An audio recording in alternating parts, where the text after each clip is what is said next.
Ladies and gentlemen, thank you for joining us here this evening for our coverage of the 2018 Tom Estes Memorial Tag Team Tournament presented by Action Pack Wrestling in Chester, South Carolina. I'm Redbeard, and I'm joined tonight by my co-host, Michael Elliott. Thank you, Redbeard. I know it is your pleasure to be joined by myself, to be sitting next to me here while we cover this amazing event here at Action Pack Wrestling.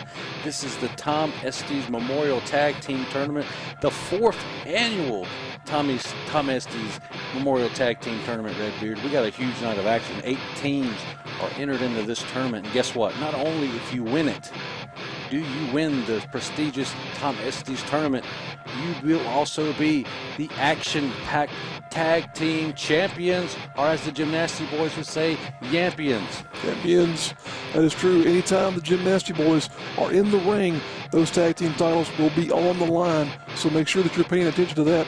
And we'll be getting underway here with them in the opening contest. We mentioned there a moment ago that the Gymnasty Boys will be putting the tag team titles on the line every time they're in the ring, and guess what? They drew the first match of this tournament here, and they will be challenged by the fairly new tag team of Filth, that being the combination of classless Mason Miles and Mr. Sleaze. Talk about filth. These two guys have come together. They've bonded over their classlessness and how sleazy they are. There's no better way to bond. It's filthy. It's a filthy bonding experience these two guys have had together. Genuinely, I could not think of a better name to express those two men. And here you see the introduction of the Gymnasty Boys. Timmy Lou and White Mike have been running roughshod all up and down the East Coast here recently, gathering and collecting those Yampionship titles, as they like to call them. Both of these gentlemen were very well off in the singles competition, but since joining together as a tag team, they have made waves all over the country. Not only are they the current and reigning and defending Action Pack Wrestling Tag Team Champions, they are former Fest Wrestling Tag Team Champions. I even believe they held the IWA Mid-South. They might even still currently hold those, but they won the APW Tag Team titles by defeating another huge tag team, the Ugly Ducklings, here just a few months ago, right here in this building. Tremendous legacy of tag team wrestling here in this promotion. Now, ladies and gentlemen, if you are not familiar with APW, please take a moment to check them out on social media. See when they'll be running their bi-weekly events, and make sure that you're paying attention to what they're doing, because this is a big-time tournament here in the Carolinas and a big opportunity for you to enjoy tag teams like this. And now we're underway here. Collar and elbow tie-up leads into a go-behind there by Timmy Lou. Going back and forth, trying to jockey for position is Mr. Sleaze. The most sleaziest man in all of professional. Oh, getting sleazy himself is Timmy Lou, grabbing the suspenders of Mr. Sleaze and smacking him against his nipples there. Now, Timmy Lou taking Mr. Sleaze there to motorboat Mike White. White Mike, excuse me, the Sultan of Staying there. We are all kinds of miscombobulated here, folks, with what's going on here. And White Mike building up ahead of steam. What's he going to do here, Michael?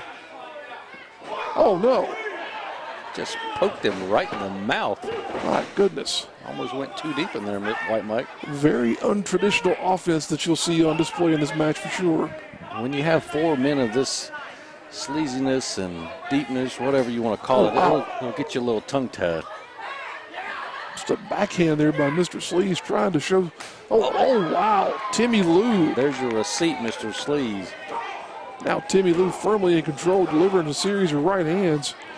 He shoots Mr. Sleaze off there into a hip toss. Well, Timmy Lou Retton is wrestling's only male gymnast. That's right. He was Mr. 500 there in the previous edition of the PWI 500. That'd be the 2017 edition. Huge double hip toss there. Classes Mason Miles in. Rana's his own man there. That's not going to help. And the Gymnasty Boys have filth going backwards here. White Mike in there with a side headlock takeover. Showing classless Mason Miles. Oh, what's this? Wet oh, Willie! No. Oh. Wet Willie! Oh, no. And if White Mike spit into a petri dish, he could start a new civilization. So I don't want to know what's in Mason Miles' ear right now. My goodness. White Mike certainly a charismatic individual, an interesting character here in the Carolinas. Fans go crazy when they see this man. As you said earlier, Michael, he just spanking. Oh, wow. Classless Mason Miles like he's his little boy. As you said, Michael, White Mike transitioned from being a singles competitor here, got into this tag team, the Gymnasty Boys. Oh my goodness, now he's going to the outside. But got into the Gymnasty Boys. It changed his career direction for the better. As we said, they've been tremendously successful. But Filth right now is suddenly in control of this matchup. They're getting filthy on the outside here as Mr. Sleeves just taking advantage. Referee's got control here. He's trying to admonish Timmy Lou, but not being able to get too much of the way of control as Mr. Sleeves now drops a hammer on White Mike. Putting the boots to the man there now. Calling for classless Mason Miles to set something up. Oh, wow. Hard shot there. Yeah, Mason Miles used to be classy. Mason Miles used to come out in a feathered boa, and now he's just as dirty as they come. Filthy. He is definitely what you would say a classless little punk is Mason Miles for sure. Definitely more indicative of his true personality there. Seeing great teamwork by the team of Filth here tonight. As you mentioned, they haven't been together that long, but they're really showing the cohesiveness here. And Mr. Sleeves really taking it to White Mike here now. Dives on top of the man. Referee Slowboy Stevens says only a 2 count. And again, the tag team titles, the APW tag team titles of the Gymnasty Boys are on the line in this opening round contest of the Tom Estes Memorial Tournament. It's great to see a fighting set of champions like the Gymnasty Boys. They were not afraid to put those titles on the line and get in here and mix things up immediately, as they are now here in the opening round of this tournament. And Michael, I have to say, they're in a bad way right now. Timmy Lou's got to get in there and help his man. It wouldn't surprise me to see the tag team titles change hands here in this first match of this tournament. I could easily see Filth going all the way to being the 4th annual winner of the Tom Estes Memorial Tournament. A couple of sentons there didn't help out Filth though, as White Mike still able to fight through the pain. Now he's just writhing around there in the middle of the ring. As classless Mason Miles, what's he taking the tape off? He's choking in another classless act there. Filthy bastard. Just choking the life out of White Mike. Now calling for Mr. Sleeves to get in there and just putting a boot across the throat of White Mike. My goodness. Slowboy Stevens not even watching what's going on here in this matchup. Now suddenly realizes there might have been a tag. There was a tag. The referee said there was a tag. I'll take your word for it. I saw it, but you didn't see it. I was busy trying to watch what the assault happening there in front of my very eyes. In between that assault, there was a tag. Okay. But now White Mike trying to get back going here, but he eats a double axe handle. See, Timmy Lou's still. He just tagged again. Timmy Lou's still trying to get some momentum going in this matchup, but can't get anything in there to help his tag team partner. White Mike is in some serious trouble here. And fighting back, it's not going to be that easy to put White Mike away, but he is in some serious trouble being cut off. The ring has been cut in half here, and Filth is just beating the tar out of this guy. White Mike, oh my gosh. He like that kind of raking in the bedroom, Redbeard. Not in my wrestling. Raking the front part of White Mike there, the chest will say. Very, as we said, untraditional and unorthodox offense you'll see in this matchup. Oh, but there's a traditional boot to the face of Mason Miles. And Mr. Sleaze eats a turnbuckle, and there's a tag. Timmy Lou's in the match. Mason Miles is down. Sleaze is down. He's coming in like a house of fire, 4 clotheslines in a row. Timmy Lou Retton is ready to take control of this match. In the meeting of the minds here. There we go. Smashes those melons together. Now Mr. Sleaze out of the ring. Mason Miles, oh wow, eats a big splash. Now power slam there by Timmy Lou. That's it. Oh, 2 so count close only. So close. Advancing to the 2nd round of the tournament was the Gymnasty Boys there. So very close. That might have been 2 7/10. Crowd here firmly behind the Gymnasty Boys. It's Timmy Lou calling for White Mike to get back in the action here. Referee, what is this? What's going on? Who was that? That's the winners of last year's tournament, high profile. High profile. And as we all know, Shea McGrady is out of action with a broke ankle. Mason Miles has That's a three. He's got a Count it, pinfall. referee. This is it. Oh! But Timmy Lou kicks out. So Two count. close. Ducks under the clothesline. Oh, Good God, that was a clothesline. it's a lariat, you might as well say. Now White Mike in there. Double team assault. A super bacchiotomy from the Gymnasty boys. That's going to put Mason Miles away. And they are moving on. The Gymnasty boys have defended their title. Still tag team champions, moving on to the second round as the Gymnasty boys.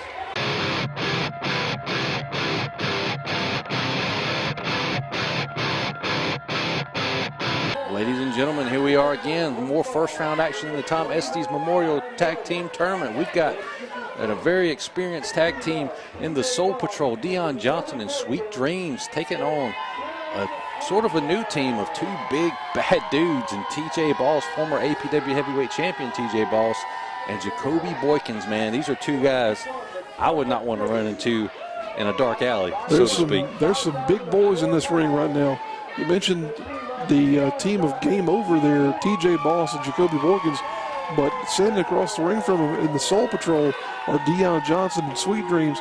Not two small competitors either. This is going to be a very crowded ring and a very hard-hitting match, Michael. If you got to go with the experience in this match, you're definitely going to go with the Soul Patrol. They've been teaming. Uh-oh, Mama's house is getting fired up. TJ Boss is getting Mama fired up. Somebody give her a pill. Maybe two pills. Put her in the ring. Get her in the ring. Train that woman. My goodness. But again, as I was saying, if you're going to go with the experience, you got to go with the Soul Patrol. They've been a tag team for the better part of a decade. Definitely appreciate the passion of our fans here at Action Pack Wrestling. Look us up on social media, folks. Take the time to plan out a trip to our arena here in Chester, South Carolina, if you've never been before. Running once every 2 weeks here, usually. And we're having several big events like this throughout the year as well. And the benefit of this venue is it's air conditioned. Yes. And they've got a great concession stand, so you're going to have a pleasurable experience when you come out to Action Pack Wrestling here in Chester, South Carolina. Did you see those nachos I had, Michael? No, you ate them very quickly. They were delicious. Now, as we're getting underway here in this matchup, Sweet Dreams calling for the crowd to get behind them as if they weren't already. Dion Johnson doing a big wiggle there in the middle of the ring. He's drawn a tough task here of TJ Boss as they get this match underway. Oh, a sucker punch there from Dion. You're not going to find any man in this tournament that's more popular than Dion Johnson and his partner, Sweet Dreams, two of the biggest crowd favorites here in Action Pack Wrestling. And as you said, they are both wily veterans. As he showed young TJ Boss there, able to get that punch in right over the chin. He's telling senior official Ray Bourne that he needs to open that palm up, open up that fist there. Hey. Oh, Dion ducks it again. There you go. A double whammy. A series of fists there. A double ham hock from Dion Johnson, and TJ Boss he's feeling it there. You can see referee Ray Boring admonishing Dion. I think TJ's telling Ray he needs to admonish him. And again, the fans are clearly behind Soul Patrol, but this team of Game Over, man, it's two big bad dudes that can inflict a lot of punishment very quickly. I think they're my favorites. I'm going to make them my pick to win this tournament. Well, they're in excess of 500 pounds, the two of those men there, and the muscle mass alone would make them top contenders in this whole thing. You have to think, if someone gets a hold of you out of that tag team there, you're going to be in a bad way very quickly. Well, they're called Game Over because it's time to quit playing games when they show up on the scene. It's time to shut up and beat people up. That's why they're called Game Over. Well, the Alabama ambassador, Jacoby Boykins, he's chomping at the bit to get in that ring there on the outside. But for the time being, TJ Boss is starting to get control of this matchup here, waylaying Dion Johnson. Now look at that, just throttling the man in the corner. Now Ray Bourne's got to admonish TJ Boss here instead. Trying to choke the old school straight out of Dion Johnson is TJ Boss. Again, he was the heavyweight champion here in this promotion not very long ago until he sustained a very serious injury and had to relinquish the title. That's right. Oh, wow. Dion Johnson just a poke to the eyes there. Tagging in Sweet Dreams here now. With a headbutt right into the shoulder. Oh my God, a stiff right hand again. As we said, these two men are not small fries by any stretch of the imagination. Ready and willing to get in there and throw bones, as they say. Throw bones, but I've also seen this man right here, Sweet Dreams, deliver a Canadian destroyer. He is an agile man to be as big as he is. Seen moonsaults, as Michael said, Canadian destroyers, other high-impact maneuvers. Now, Jacoby Borkins still trying to get in this matchup, but TJ Boss is isolated on the wrong side of the ring there, you might as well say. Snap bears him over to Sweet Dreams. Is he trying to set him up here for Sweet Dreams calling for is this going to be what we were talking about here a moment ago, Michael? I think he's wanting to show off his high-risk arsenal here tonight. Going up to the second rope here. Now into the high rip district. Sweet Dreams got something big in mind for TJ Boss. Whoa! Oh, no! Oh, wow. No one was home there. Off the top, but as you said, he missed clearly. High risk and no reward for that maneuver there. Sweet Dreams crashing and burning, and now Jacoby Borkins tags in. And that is the mistake that they were waiting to happen, and now it's time for game over to take control. Jacoby Borkins, such a thick man there in terms of the power he brings into this matchup. Now just pounding the midsection. Oh, wow. Puts a huge shoulder in the midsection. Sweet Dreams, and there's another one. Jacoby Borkins has been around for about the better part of 10 years. He's recently just shown up here in action-packed wrestling and made a huge impact since being here. Aligning himself with Zuka King, and now alongside TJ Boss and Montana Black, they form the group Game Over. Oh, wow. And you are just seeing why the games are over right there with that huge shoulder block. Such a big man to get in the air like that and deliver a forceful impact, Michael. And just the strength to handle a big man like Sweet Dreams easily. Now TJ Boss back in there, just throttling the man across the middle rope. It's TJ Boss. Sweet Dreams is in a terrible way right now. Referee Ray Bourne might as well be talking gibberish there. TJ Boss isn't even listening to what he's got to say. Well, he probably does sound like gibberish coming out of Ray Bourne's mouth. That's all TJ Boss cares about is inflicting some pain and winning this match as quickly as possible, because if they win, they still have 2 more matches here in this tournament. That's something that these teams have to consider and to be prepared for. Just because you win your opening matchup, guess what? You still have 2 more matches to compete in order to win this thing. Oh, there's a boot. Still some life left in the body of Sweet Dreams, as we saw there. Oh! Comes back with a cutter there. A big, huge neck breaker. Now both men are down. He has got to crawl over and tag in Deion Johnson here. The Black Cat has got to get the tag. And there it is. Deion Johnson's in the match, folks. TJ Boss still in there, but now he's going to eat a series of lefts. Look at that, a big elbow. Oh, baby, if you will. Oh, right wow. to the outside, Jacoby if you will there, baby. Borkins just tossed the man out of there, but now going back and forth with Sweet Dreams. Is Sweet Dreams going to take a ride as well? Yeah, he's out there too. Oh, wow. Sweet Dreams delivers a shoulder between the ropes. Borkins just waylaying the man. Oh, wow. Sends him in the hard way almost. Sweet Dreams off and running. Oh my God. He just put it on him right there. That's it. And the Soul Patrol has been eliminated by Game Over. Redbeard, I'm telling you, these are your winners of the Tom Estes Memorial Cup and going to be your action-packed tag team champions. I don't see anybody defeating Game Over here tonight. Hard to dispute that, but we'll see what happens as they move on into the next round.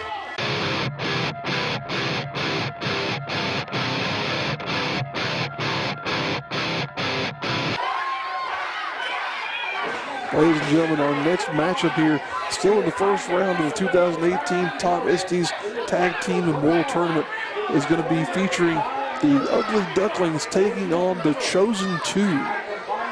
Former APW Tag Team Champions, the Ugly Ducklings. They've been on a roll all over the country, especially here in the Carolinas. Just lost those belts a few months ago, like I said, to the Gymnasty Boys, but this is the Chosen Two. This is a new version of the Chosen Two. This is the first time I've seen these two together. Chance Riser, the Millennial. Look at that obnoxious sweater. The sweater, and who brings a latte to the ring, Michael? Millennials, man. They're always paying huge money for this overpriced, nasty coffee and avocado toast. I don't get it. That might have been $9 worth of coffee he brought to the ring there with him. As you see, no matter how much coffee he drinks, they're going to have their hands full with these two guys right here, and Coach Mikey, a very experienced team, one of the most in-demand teams in all of independent wrestling right now, the Ugly Ducklings. As you see, they're in the corner of the ring, the opposite to the Ugly Ducklings. Michael Spencer and Chance Riser sitting there, sort of mulling things over. The chosen poop. The chosen poop here now. Meanwhile, you have the eclectic combination of the Ugly Ducklings there, led by Coach Mikey. The Ducklings, Rob Killjoy and Lance Lude. Such an amazing combination. But as you said, I think everybody's disoriented in the arena now over the chosen poo. Well, we've seen very many variations of chosen poo. I mean, excuse me, the chosen two, excuse me, the chosen poo, it sounds a little bit better. It does. But this is the first incarnation of these two that I've seen, Chance Riser and Michael Spencer. Normally it's Jacob Klein in this role, and it's also been known as the Chosen Few with Tyler Gaines. But again, Chance Riser, first time I've seen him in person. Looking forward to seeing what the millennial, maybe this guy can wrestle. He probably feels entitled that everybody's probably just laid down for him. Could be. I've seen him associated with various promotions up around the area of West Virginia and other parts of North Carolina. First time he's been in this part of the world. So we'll see what he brings to the tag team of the Chosen Few here. Oh, God, that's such an obnoxious, ugly sweater. Thank God he's taking it off. And we'll see what he can do as he's going to be in the ring, starting things off with Rob Killjoy, off-kilter Rob Killjoy. You might as well go with that in there. If you've never seen either of these two tag teams, especially the Ugly Ducklings, folks, you're in for a treat here as you see Killjoy prancing around there, doing his little duck waddle, maybe I guess you could say, Michael? Quack, quack. Quack, quack, indeed. Starting things off with the collar and elbow tie up here. Oh, that collar and elbow tie up probably offended Chance there. Probably he's probably so. offended right now. Well, you see he's got a hashtag on his knee, so he can tweet about it whatever you like to. I wouldn't surprise me if this man takes a selfie during this match. You know those millennials and their selfies. I would think that would be an immediate disqualification, Michael. There should be no disqualification for taking a selfie, but cell great phone back and forth action right here between these two men right now. Well, a cell phone is a foreign object, so would that be illegal? Taking a selfie, maybe if you smack somebody in the head. Probably so. But back to the action here, though. Rob Killjoy in command thus far. And we'll see what he's got in store for Riser now. He hits him with a go behind. Got a bit of a gut wrench there. Rob Killjoy very in tune with the lucha stylings and also the traditional mat grappling here as well. You wouldn't think of that to look at him necessarily, but Killjoy is one of the most well-rounded competitors that you'll see in this area. Such a diverse combination of offensive possibilities that he brings into a match. And he's currently being outmatched here by Chance Riser right now. Taking it into a wrist lock is the millennial Chance Riser. Watch this now. Flipping his way out of that maneuver. Putting Riser on his back. Again there. Now what's Killjoy got in mind? He's about to quack, I think. Nope. Building some steam. Rolls out of the way. Goes for a pinfall. You can't do that to a millennial. That millennial got a bridge there. Killjoy with a backslide. 2 count only, says referee Slowboy Steven. Off the middle rope and throws him right over. Oh, drop kick. Fast-paced action here by Rob Killjoy. We're going to see if Riser can continue to keep up with him. As you see Coach Mikey there getting the crowd behind him. Fast-paced and action-packed wrestling here going on here tonight in the Tom Estes Memorial Tournament. Opening round here. It is not false advertising when they call the place action-packed wrestling, because that is more common than what you'll see of anything else in this building. Action-packed wrestling for sure. Now in the ring, Michael Spencer trying to make some progress against off-kilter Rob Killjoy. Killjoy with a nice hip toss there. So far, not much progress. Nice arm drag there, Ricky Steamboater style. Ow, ow. You can't pinch a millennial. He always fish hooking him right in the mouth. Hooked. Wow. Now bringing him over to get Lance Lude into the matchup here. Lance brings a much different thing to the contest than Rob Killjoy. much more of a high flyer in a traditional sense of a cruiserweight. Probably only weighs $150. If he's over that, it would completely surprise me, but he is one of the toughest wrestlers I have ever seen here in the APW arena. He is a real cannonball, folks, whenever he gets his momentum built up there. But he's having a bit of a hard way with Michael Spencer. There's a blind tag by Rob Killjoy, though. Going to see some double team offense here, I believe. Oh, wow. Big drop kick. Look at these two going, folks. Talk about fast pace. You don't know which duck's hitting you. A blur of ducks, you might as well say, Michael. Michael Spencer is a product of the 5-Star Pro Wrestling Academy out of the Greensboro area, but he's not faring too well here tonight. Oh! Big As shot. you see the portrait of Ric Flair in the background there. Here in the Carolinas, you get the woo. Only appropriate to see the nature boy there. And what is Killjoy doing now? Oh, wow. Delivering another bear chop right across the chest is Killjoy. A little bit of spit there just for extra measure. Plants him with a body slam there in the middle of the ring. Tags in Lance Lude. He's going up for some big-time offense here now. Slingshots himself in, dumps it over to Killjoy. Wow. Oh, moonsaults him. Standing moonsault there. That's it. That's it. Gets the opening rounds over for the Chosen 2. Oh, 2 count for the Chosen 2. Very close. Very close, though. Michael Spencer in a bad way here now. Maybe you need some of that latte to get some extra energy here. Well, you know, millennials don't have any money. They're loaded up with college debt. That's very true.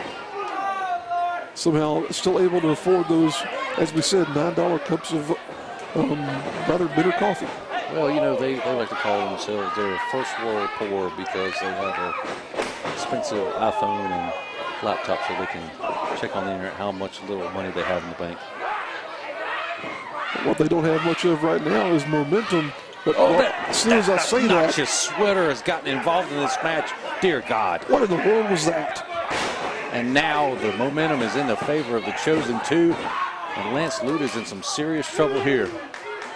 All because of that obnoxious, ugly sweater that Chance Riser wears. Tripping up Lance Lude. And now Michael Spencer is taking full advantage of this. Spencer's clamping down on the head of Lance Lude there. Delivered some stiff knees there. Showing off some Muay Thai here is Michael Spencer. Such a diverse combination of offensive styles that you're going to see on display in this tournament. Everything from lucha to high-flying maneuvers to even Muay Thai strikes and traditional forms of combat. Their risers in for a pinfall. Only a 2 count, though, says referee Slow Boy Steven. He looks like he's about to cry that he didn't get the 3. Maybe he's got a tissue there, or he can go grab his whoopee in the back, possibly. Delivers a bit of an elbow there as Riser. Still in control of Lude, but tags in Michael Spencer. I'd have to say Spencer for sure is the heavier hitter of this combination of the Chosen 2. Oh, double team offense there by the Chosen 2. Have to give him credit where credit is due, but kind of a lackadaisical cover. Get in there and try and pin the man for crying out loud, Spencer. Well, he thought he was entitled to that pin that Lance Lude should have just laid there. I'm telling you. Entitlement. It's that millennial mentality. Wonderful. Now Lude jacking the jaw of Spencer. He's got to make the tag in the Killjoy here. He's taking some serious punishment. Oh, it's Saguri. He's going to make that tag. He's got to. Oh, Riser's in. Inching his way. Lude almost was there, but not yet. Now both legs being controlled. Oh, flip side of it. Wow. I've never seen anything like that before. Tags in Killjoy. Springboards himself into the match here. Business is picking up now as Carl Garrard say. He is going to lay the lumber here to Chance Riser. Look at that drop kick. Now Spencer's going to eat one too. Oh, wow. Spinning elbow. What's he got in store here? Going to be a version of white noise possibly. Oh. Dropped him right on his neck and now into a Northern Lights suplex. Wow. Double stomp, that's it. No, he's not done. Springboard moonsault off the second rope. That's it, folks. 2 count. Wow. Hard to believe that Riser was able to get out of that one. I guess he still had a little bit of that latte left in him. You can see Coach Mikey trying to get the crowd behind the Ugly Ducklings here. They got to put this match away again. The winner of this match has got to move on and fight again. Not very long after this. Mikey definitely got the crowd going. There's Killjoy delivering a running knee. Got another one coming up here, I believe. Oh, wow. Reiser gets out of the way, though. Oh, God. He could have suffered a concussion smacking the back of his head on that mat. And ladies and gentlemen, that mat is hard. It might have a little bit of padding, but it is hard as a rock. Killjoy, they're able to kick out of that maneuver, though. Oh, wow. Tag in by Lance Lude. He's going to come off the top rope. Reiser eats a big splash. For the cover. Quick-paced offense here. Everybody's in the pool, as they say. Lude now delivering a back kick to Spencer and Reiser. What's he got in store for him here now? Getting a little bit of momentum into that drop kick. Spencer ducks out of the way, though. Oh, wow.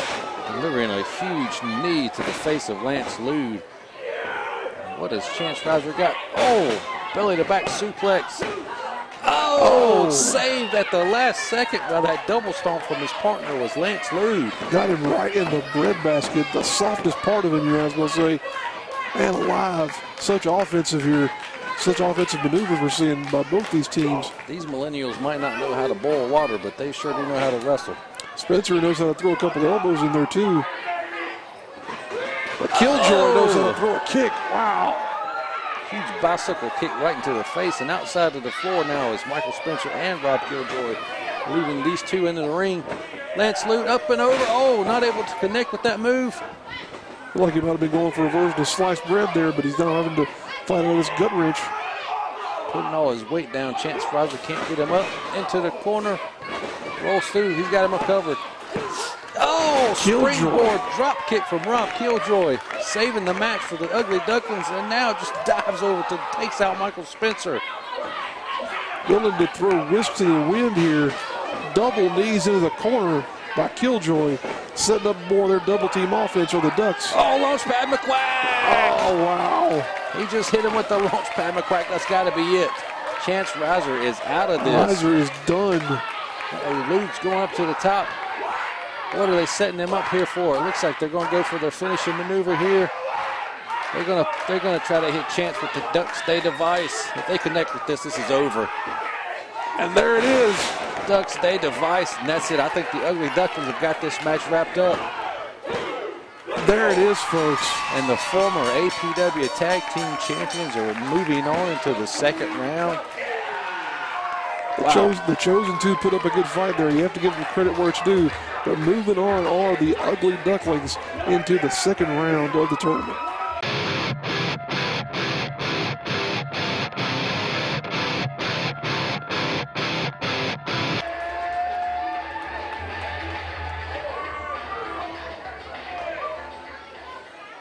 Ladies and gentlemen, J.D. Drake is out here with a microphone. Mysteriously missing is his Lethal Enforcers tag team partner, Anthony Henry. Let's see what Drake has to say. How's everybody doing this evening? Sounds like y'all having fun so far, right? Good deal. As you can see, the other half of the Lethal Enforcers is not here this evening. Last weekend, Anthony Henry suffered concussion during a match in UWA against Slim J. And he wasn't able to make it here this weekend, this evening. And I know that I promised the last time I was here that myself and Anthony Henry would go on to win the Tom Estes Tag Team Tournament. But I don't have a tag partner.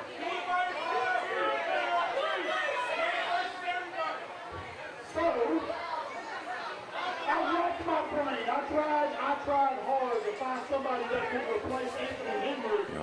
Oh, yeah. And I can't That's the think of most anybody recording that can I'm doing. replace Anthony Henry. There's nobody that can replace him. So I had two choices. I can either withdraw from the tournament,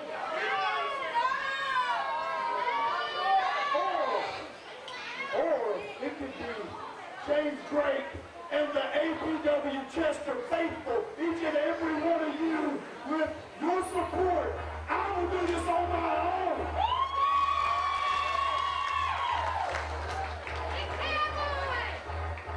My goodness, folks.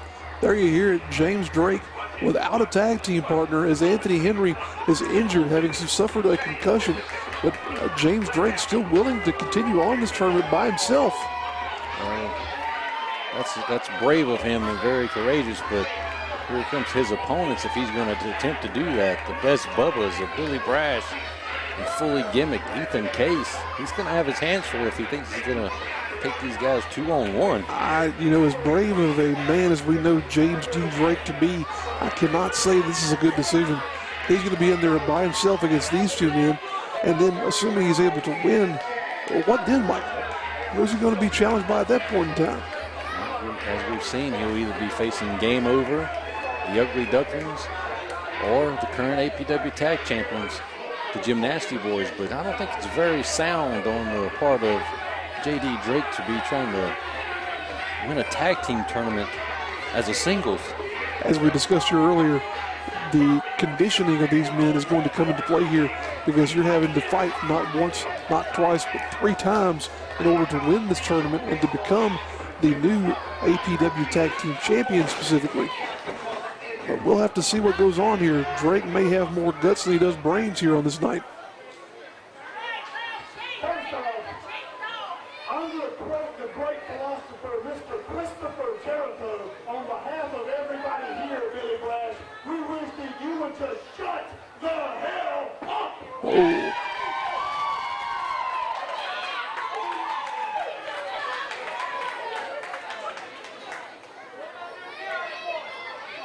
So,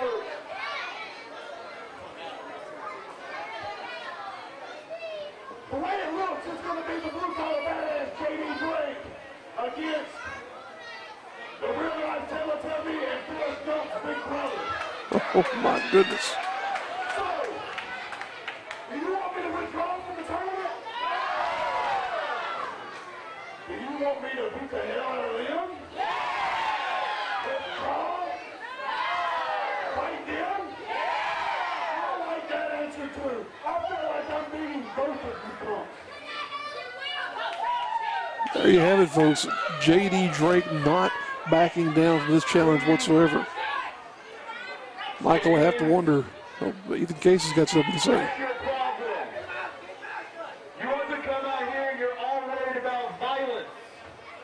That's not what wrestling is about. This isn't about violence.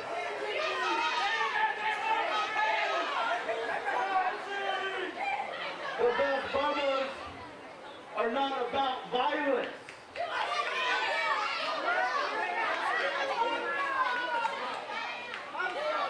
But it's simple. We have a solution for you, James. Calm down. Don't do it. When you want to go through it, here's what we can do. You don't want to leave, and we don't want you to leave either. But we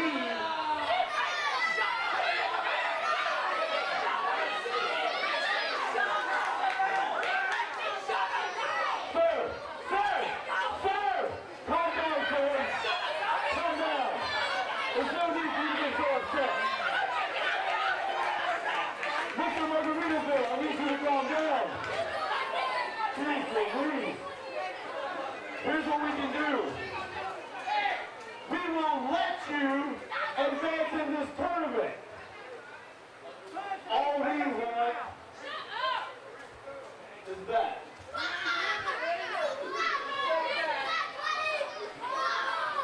We'll take that and we'll just leave. Wow, how nice of the best Bubba's to let JD Drake advance in this tag team tournament.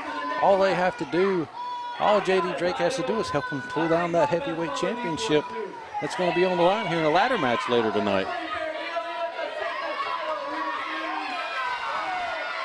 But that wouldn't make them the champion, though. They would have just stolen the belt, Michael.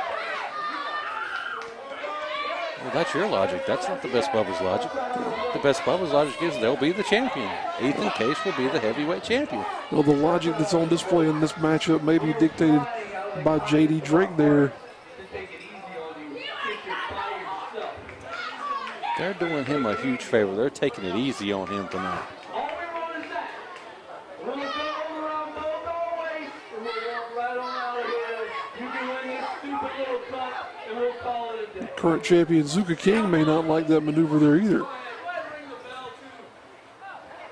Well, I think J.D. Drake is going to allow this to occur as Ethan Case is about to try to hoist Billy Brash up to the heavyweight championship.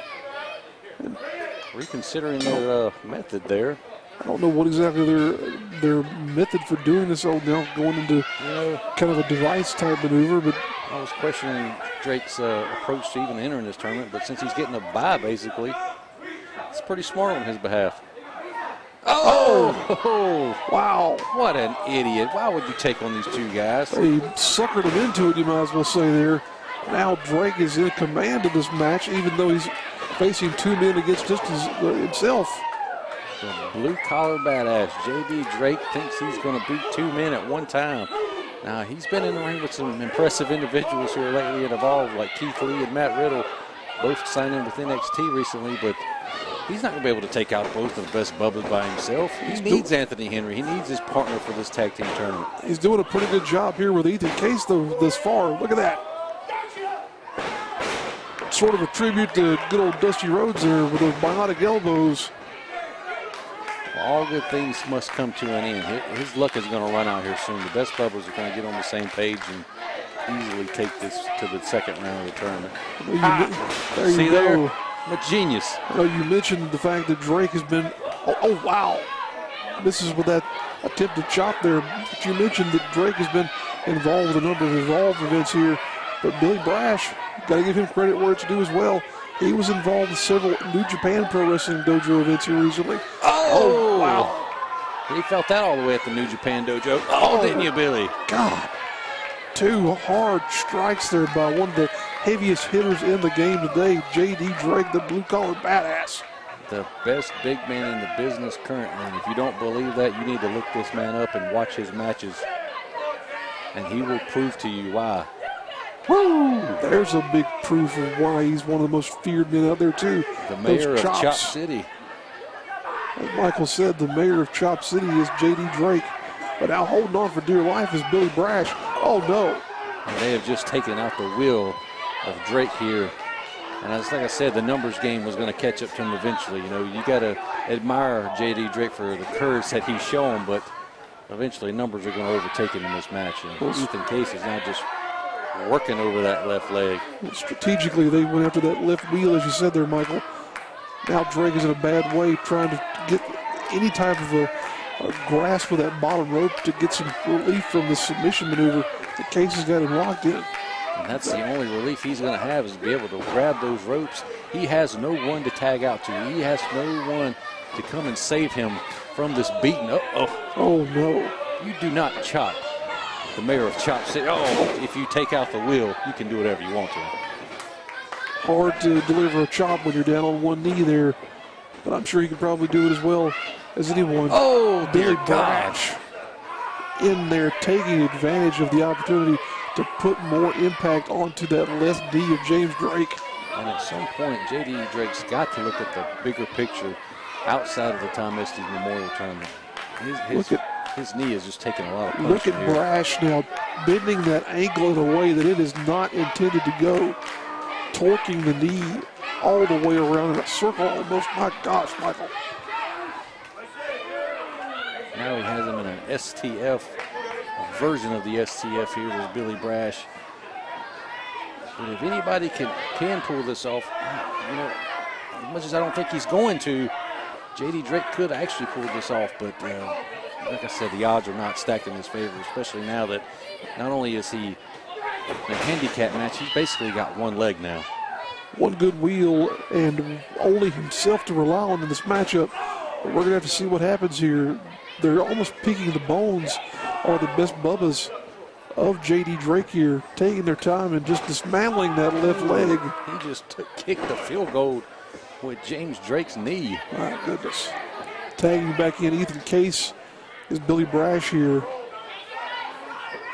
Two best friends and the best Bubbas. Two of the head trainers of the Palmetto Wrestling Academy down in Columbia. But they're really showing off what they know here tonight just by picking off James Drake easily here so far. Really putting on a display of joint manipulation here for sure, Michael. But really and truly, we have to continue to question just what was J.D. Drake thinking. He wasn't thinking, man. He's a redneck from Shelby. He doesn't think. Oh, my goodness, Michael. Well, right now, for sure, he's thinking about a way of getting out of this maneuver and getting some relief to that left knee. It's torn to shreds here, you might as well go ahead and say. But Ethan Case is not backing down whatsoever, continuing to just apply pressure. Oh, wow. Don't you wish you had a best bubble like Ethan Case has and like Billy Brash has? Someone you can rely on to tag in whenever you're about to get chopped by James Drake there, maybe, as Drake now is building some momentum. He's still got a little bit of fight left in that big body of his. But I don't think it's going to be enough to overcome these two experienced veterans. As we said, he may have had more courage than brains, but look at the anger on the face of James Drake. That attitude is starting to outshine the pain, Michael. He might still have something in store for him here. They're trying to build hope for all these idiots watching this. He's over. Oh, look at that. A sick kick delivered right to the face of Ethan Case. Still using that one good leg he's got. He might not have much in the tank, but he's going to fight till the very end here, is J.D. Drake. And unfortunately, as he crawls to that corner, he has no one there. He's having to rely all on himself tonight. What a depressing feeling we have to be to look across and expect Anthony Henry, but no one is there. But it doesn't really matter right now because he's delivering some pain to Billy Brash. Oh, wow. Spins him right and drops him, flapjacks him right on his stomach. There's no lethal here tonight. It's all enforcing, and James Drake is really starting to enforce it here tonight. The adrenaline will make you do some crazy things here, and he may be living off of it right now. Oh! He's got one for Ethan Case. Here it comes. Oh, wow. Just delivering running chops. Probably the stiffest chop in all of professional wrestling belongs to that man right there. Ethan Case gets out of the way there, though, and there comes Billy Brash. And Case again. The number game catches up to James Drake. A bulldog. Brash in with a senton. Just when you saw a ray of light, it was shut out by the best bubbles. What you were saying there, Michael? Only a 2 count. Drake is still in this. Brash is beside himself. Looks like they're starting to show a little bit of signs of worry here as they. Oh, wait a minute, wait a minute. There is some concern there. No. They're best bubbles. They've got this under control. Don't worry. Redbeard, you're too optimistic for this Drake fella. The best bubbles are going to take care of business and move on to the second round. And, I picked game over, but to their benefit, they're able to get in there and do as they please with Drake. They can take their time if they want to. Ref Rich not doing too much to try and admonish them. Should only be one man in there now. Drake fighting them both off, even though they perched him up there on the top rope. I don't think Case has got enough strength in him to get him up there. Not by himself anyway. Now Drake delivered some headbutts. Brash trying to unload on the gut of James Drake. And the fight in James Drake is endless here tonight, it seems to be. Case was going for that iconoclast he's known for, but there's a right hand by Billy Brash. Oh, this is it. Gets him in a fireman's carry. Fights out of it, though, does Drake. Spine buster. Jesus.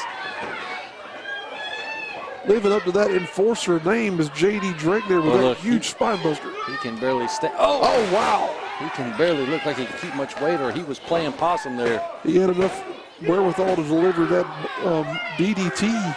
But you can see the frustration on the face of Drake there, as he doesn't know what he's going to have to do to put these 2 men away in this here match. He's pointing to that top turnbuckle there, though, Michael. That is not very smart. On one wheel to try to go up to the top rope. Brash got him down pretty quickly there. Oh, and he even had a fistful of tights there. Oh, no. Series of running kicks by the best Bubbas. That's it. That's an illegal pin combination there, I would say, but still only a 2 count. And look at the face of the best Bubbas. They're frustrated. Look at that. Tremendous camera work on example here by our crew this evening. Getting in close and tight to deliver those action shots. just saw Ethan Case grab the wrist and hand of J.D. Drake and just snapped it back. I have to say, Michael, Drake has just floored me with the amount of courage that he's displayed in this match. Oh, wow. Miscommunication by the Best Bubba's there. That might be what James needs here. Oh, wow. Billy Brash, you see what he did? Shoved Case out of the way there to try and save him. Their Best Bubba's. He's trying to save him. Oh, back fist by Drake. Oh, no, he hit him with the drill bit. That's it. No, he's not going to win this match. 3 count. Case is out. Oh, dear God. What? The Best Bubba's are done, Michael. Billy Brash couldn't get in there and save his man. So Drake, by himself, won this matchup and will be moving on in the tournament. He's going to be moving on with a bum leg and no partner. Not looking good for him, but wow, what an impressive performance here tonight.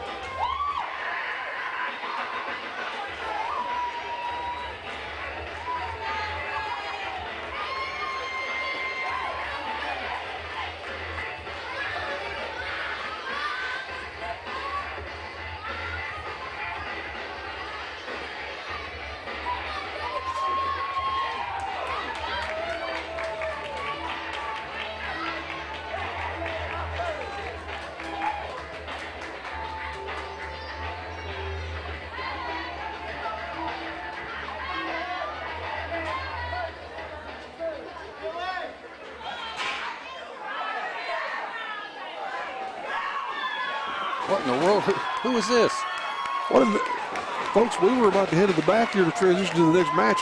Malachi Matthews. Malachi Matthews is in the ring. How did he get in here? Well, probably by vehicle or Uber or something, but he's attacking Ethan Case. At one point in time, these men were in an alliance of sorts, but now Malachi Matthews has been just removed from every locker room you can think of, including Action Pack Wrestling's, after he and Ethan Case had a falling out. He used to be a member of the Best Bubba's. This guy's just a loose cannon now. You never know where he's going to show up, but he's usually wherever Ethan Case is to come and get some. I think he wants Ethan Case one-on-one. Wow.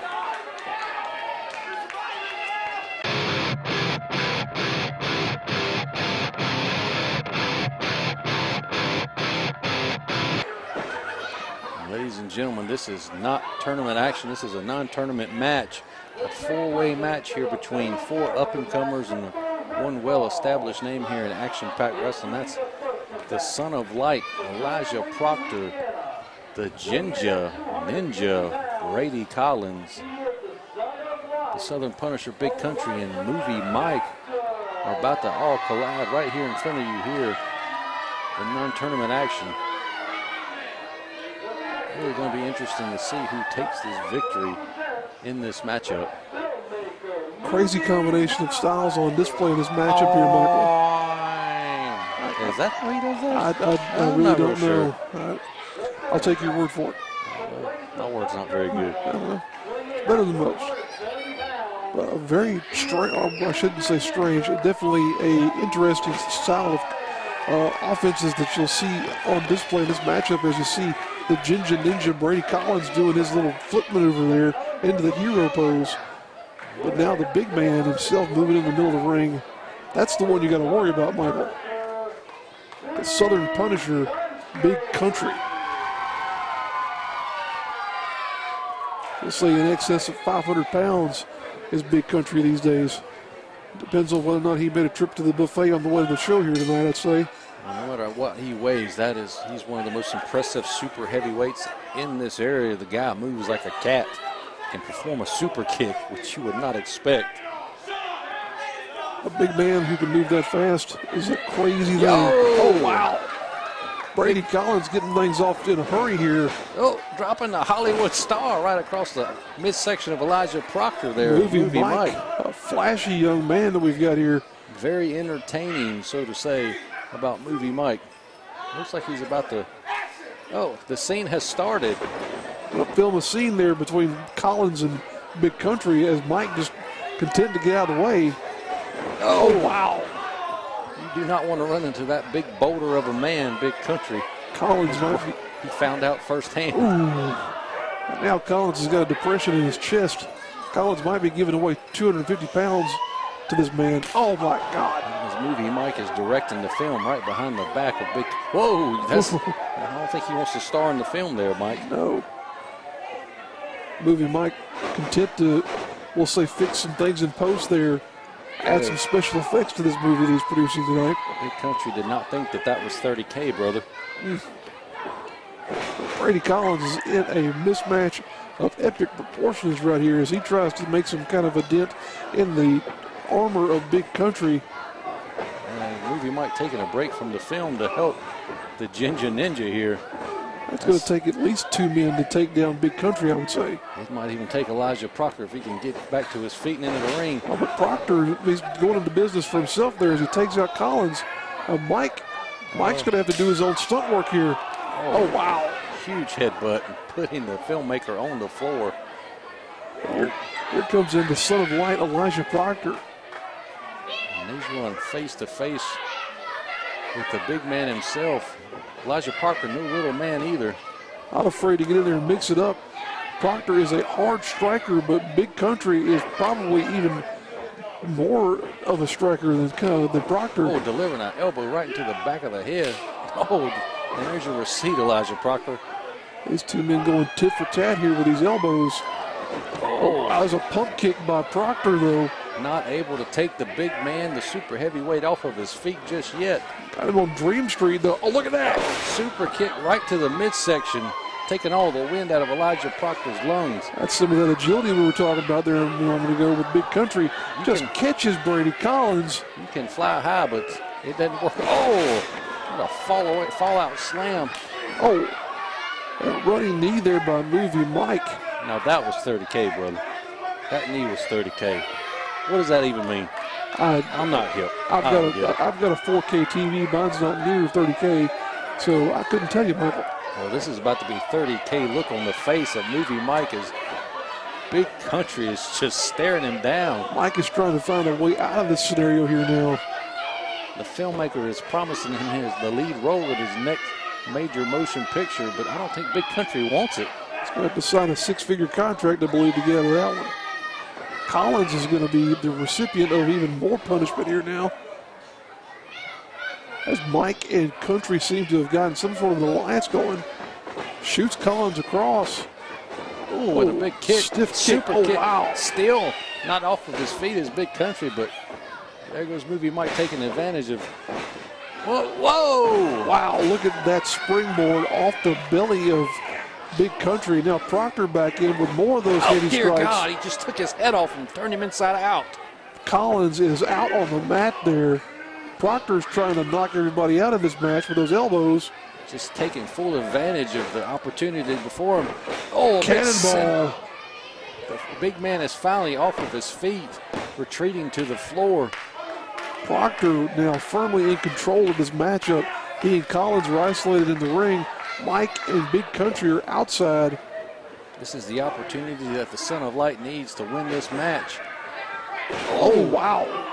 Look at that kind of a Brady Collins reversing that into a stunner. Twisting stunner and there. spinning in Seguri there. The Ginger Ninja is in control. Ginger Ninja from my old hometown of Lancaster, South Carolina. Great to see a good product like him emerging into the scene from my part of the world. Another pump kick by Collins.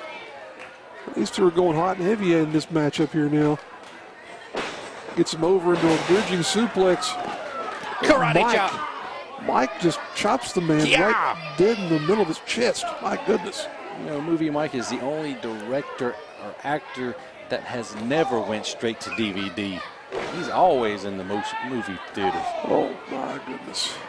The only big ticket award winner in all of Hollywood. I don't even know how to respond to that. Both been going for the same maneuver there, like minds here, trying to kick each other at the same time. Movie Mike, though, making some progress and getting momentum back with that drop kick. Wow. Picture perfect drop kick there. Picture perfect. Right on the sweet spot there on the button, you could say, Brady Collins was that drop kick. So we're in slow motion.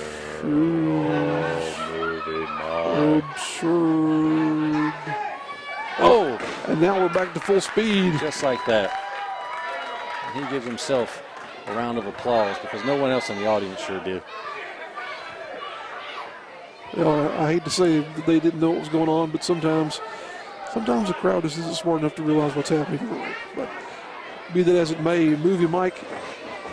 Oh, wow.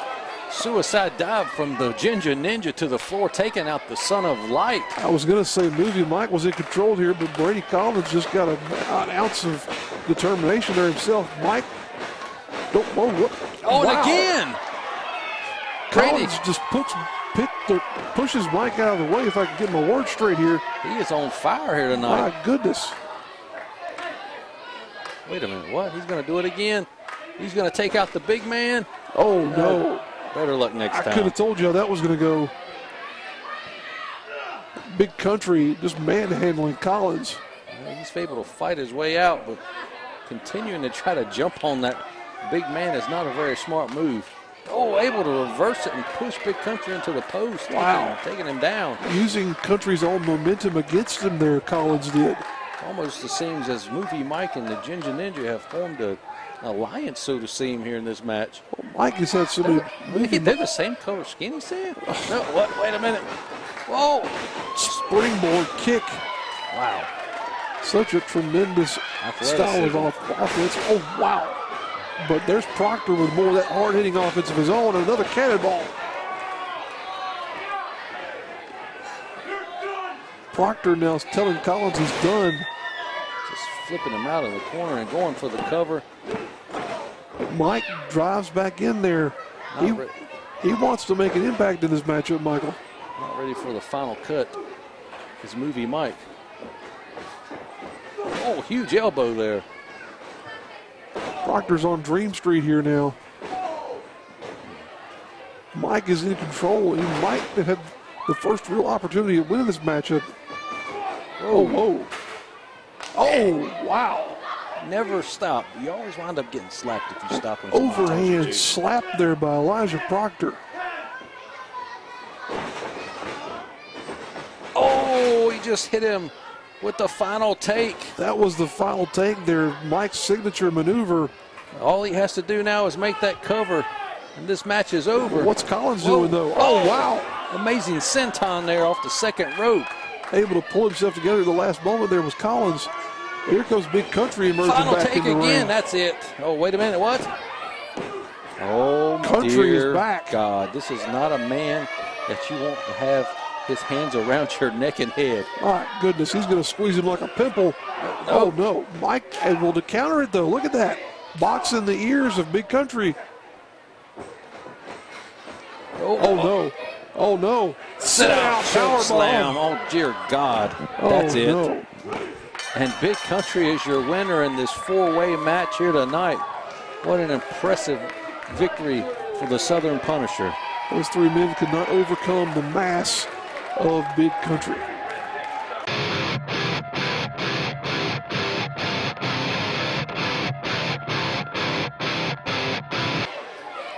Here we are, ladies and gentlemen, second round action in the Tom Estes Memorial Tag Team Tournament. We've got the team, my team, to win the tournament and the tag titles. Game over. I think they're easily going to handle this this round. They're taking on one man, and that's James Drake. We were talking in the first round there, Michael, about the fact that J.D. Drake is by himself, and we wondered what team would he draw. And now that we see game over standing across from this ring, I have to say, Michael, I do not like Drake's chances in this whatsoever. He's got a bad wheel, as we were just documenting here a moment ago. And the fact that he's got to fight not one but two men who are in excess of 300 pounds, this may be the biggest test Drake has ever faced here. I wish him all the luck, but he ain't going to have much of it here in this match. He stands no chance against these two monsters. You can see the pain on his face there during his introduction as he moved around on that left knee of his. TJ Boss and Jacoby Boykins to the right-hand side of your screen there, they're just seemingly trying to determine who's going to have first crack at taking out James Drake. Oh, wow. Oh, and delivering that sick kick right to the face of Jacoby Boykins on one leg. Oh, Oh, spine buster. able to pick up the big man with ease, was on one leg nonetheless.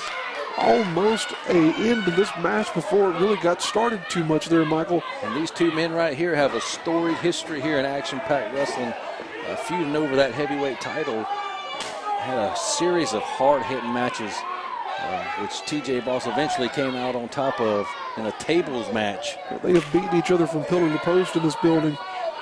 Shed blood, sweat, and tears all throughout the action-packed wrestling arena. And now they are going at it hot and heavy once again. This time for the Tom Estes Memorial Tag Team Tournament trophy. Oh, wow. And you could just see the trophy slipping out of the fingers of James Drake after that clothesline delivered by Jacoby Boykins. Such a big man. All three of these men are huge who are involved in this matchup right now. I would say around probably in between 800 and 1,000 pounds worth of beef walking around in this ring right now between these three men. But look at the fight. Look at the tenacity of J.D. Drake. He may be wounded, he may be injured, but he is going to fight until they take all the fight out of him. They're going to have to wheel him out of here for sure, because that is what he is willing to give in order to try and win this tournament. Not very smart thinking in the long term, but no one said he's thinking long term here tonight. He's thinking about trying to win this Tom Estes Tag Team Tournament and the tag titles.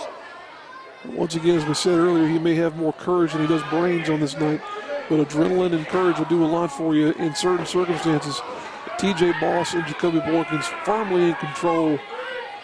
I was going to say something along the lines of having the man isolated in their corner, but the whole ring might as well be their corner, Michael. They will do what they please. This is their playground. They're here to beat the crap out of anybody that's across the ring from them, whether it be one man, whether it be two men, whether it be the whole locker room. These two guys are just badasses. They're going to win this whole thing. They're easily going to take care of this guy here tonight. J.D. Drake stands no chance. TJ Boss somewhat frustrated, though, at that tenacity, at that spirit of James Drake. Telling him to stay down, but that hard-headed J.D. Drake, he's not getting the message.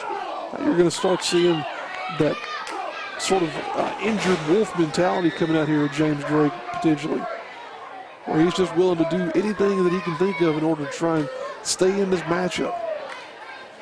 Not much that he can do, and he's got two big behemoths just attacking that knee, that target. He's got a target right on that knee pad there. They know exactly where to go, and they know exactly where to implement their game plan and to continue to damage that knee further. Jacoby Boykins lifting J.D. Drake all the way off the mat, delivering a strike with his entire weight there now. Double axe handle. You got to give credit to J.D. Drake, but God, he's stupid for trying to continue on in this tournament. Jacoby Boykins building up a head of steam. Good night. Just squashing him like a bug in that corner is Jacoby Boykins. That's it, folks. Oh, whoa. Only a one count. Look at that, though, Michael. Don't be hard-headed. Don't be stupid. Don't. Oh, wow. That's what we were talking about, though. That's that spirit that J.D. Drake will have on display here. He may be 9/10 the way out of this match. Oh, wow. Oh, no. Look at that, Michael. Look at that. Look at that stare down. Oh, my God. He's like hitting. Ah. Drake challenging Boykins to hit him. Boykins then instead raked the eyes. Learning from his mistake, you do not chop J.D. Drake, so smartly raking the eyes. TJ Boss in there with a double chop. These two men, like I said in the past, have delivered 3 of the hardest hit matches I've ever seen in person. What is this, though, Michael? They're picking up right where they left off. Just continuing to beat the crap out of each other. Oh, wow. You can see the pain on the face of TJ Boss after those double slaps. Sounds like gunshots going off in here. Tilt-a-whirl backbreaker. Oh. Tilt-a-whirl backbreaker, as you were saying, Michael, by TJ Boss. Just imagine having the strength to get that man up in that kind of a maneuver. Please don't kick out JD. Oh. This is getting out of hand. This has really gone on long enough, I would say. For the sake of J.D. Drake's career, we have to say he should really consider his future at this point in time. And his long-term health. The longer this goes, the more injury he is going to sustain to that left knee. You want to be a proud champion, but at the same time, Drake, you got to consider your life ahead of this. You want to be able to walk and carry around a normal pattern of life here in the future, you might as well say. But Drake still willing to fight. Delivers a back elbow to Boss. Boykins in now. Oh, out to the floor goes Boykins. That might be the edge that Drake needs. Whoa! Oh, slingshot German suplex. Look at this. A suicide dive to the floor. Dive. That's a lot of beef there, Michael. And he's doing this all on one wheel. That's it. He might get the victory. 2 count, 2 9/10. And he is in total disbelief. James, it's going to take more than that to defeat these two massive monsters. What a comeback rally we've seen here by J.D. Drake, though. Able to get Boykins on the outside and almost a 3 count there, Michael, on Boss. The adrenaline is kicking in, and he's not feeling that pain in that knee anymore as he delivers a stiff forearm right to the face. Oh, Boss driver! Oh, my God. He just hit him with the Boss driver. That's got to be it. No, only 2. Drake kicked out of the Boss driver. And look at the reaction of TJ Boss. He's in total disbelief. So am I. I can't believe this guy's continuing to fight and kick out at this point. My God, the tenacity of J.D. Drake. Ref Rich is even beside himself in there. Doesn't know what to make of what he's seeing here. Boykins and Boss, they're also bewildered. They don't know what they can do to this man to try and beat him now. Boss just telling Boykins to get in here and do something. They're going to continue to inflict punishment. That's what they're going to do till he gives up. But there is no give up. Look at that. There's no give up in the body of J.D. Drake. Whoa, whoa, whoa, whoa. Chris Crush delivered from Jacoby Boykins. Oh, and that's finally the end for J.D. Drake here tonight. Game over. Redbeard, I'm telling you, this is the winners of the Tom Estes Memorial Tournament. Can't nobody stop these guys. An amazing fight by J.D. Drake, but ultimately not enough as game over on moving on in the tournament.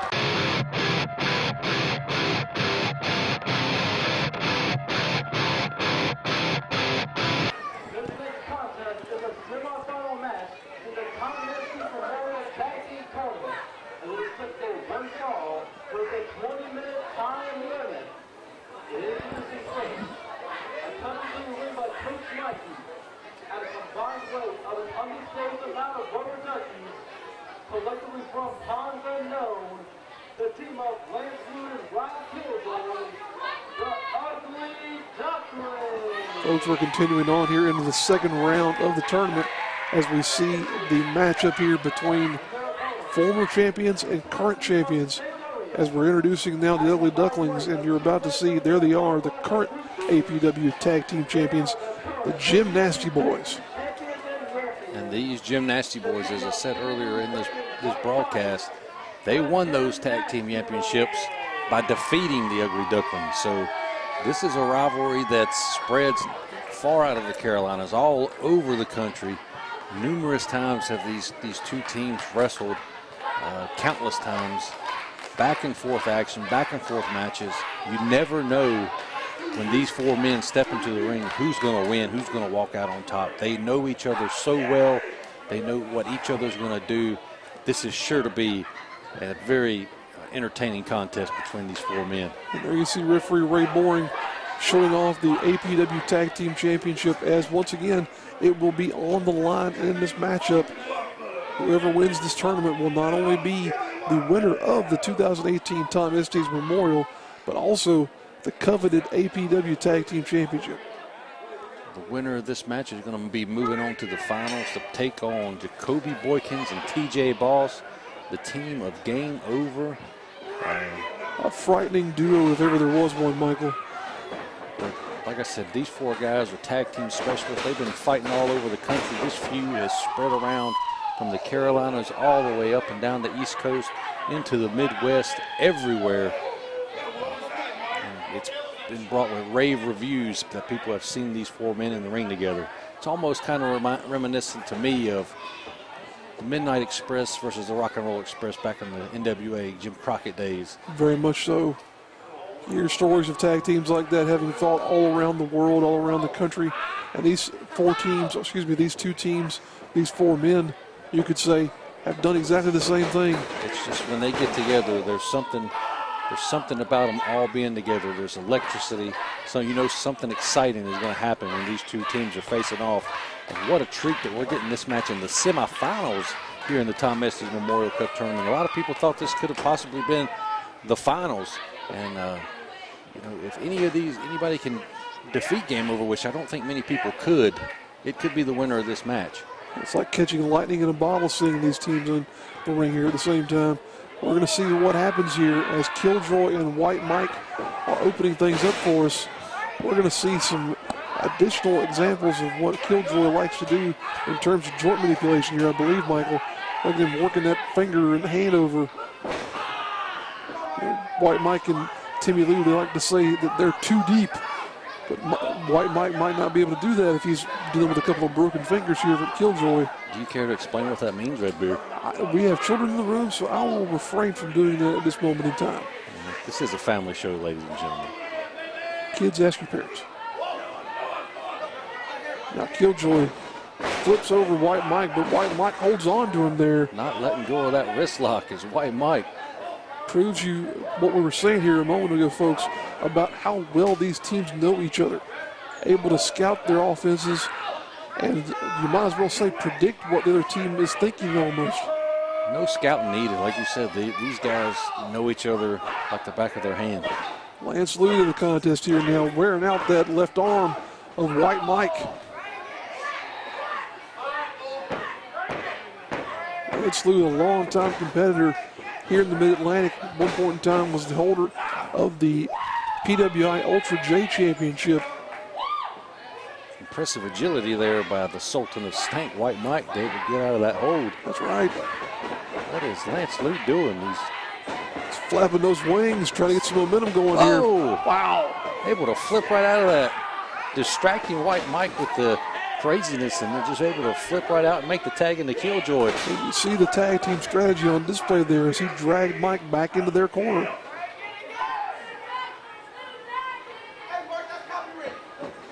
Oh, but now, just as we say that, Mike pushes Killjoy over into the gymnastics corner, gets Timmy Lou into the matchup here for the first time.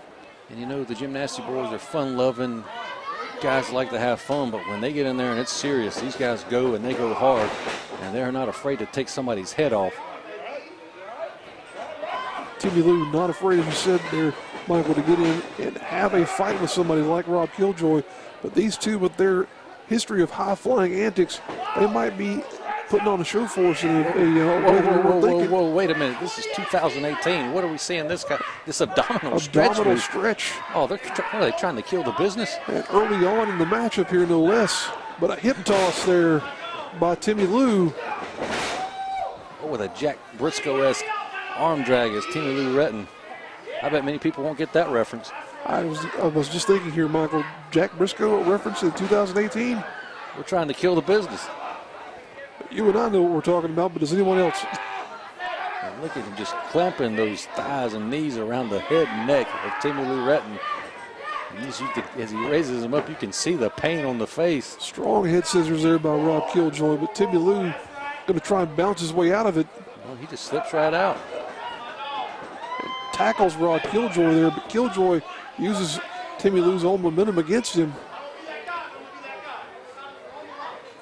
Working that side headlock as Timmy Lou. You know, both of these teams seem to be a little bit cautious in their offense here. There's definitely a little bit of hesitance in what we're seeing here, Michael. They're trying to. Oh no! And he goes with that fish hook again. But as I was saying, there's so much at stake in this match. Not only is a spot in the finals of the Tom Estes Tag Team Tournament all up for grabs, but grabbed him by the beard. But the tag team titles are also on the line. And a fish hook in the face of Timmy Lou as Rob Killjoy again. My goodness. They're starting to let loose a little bit here. I think the action's about to pick up. I think the timidity is worn off there. My God. Series of chops. I think all the pleasantries are out of the way now, and it's time for business to pick now up. They're just going to beat the hell out of each other. And that's what the fans here, first. That's what the fans here paid to see, no less. Stiff shots by both men. Wow. Cuts him off right right where that elbow and back into the Jim Nasty Boys corner.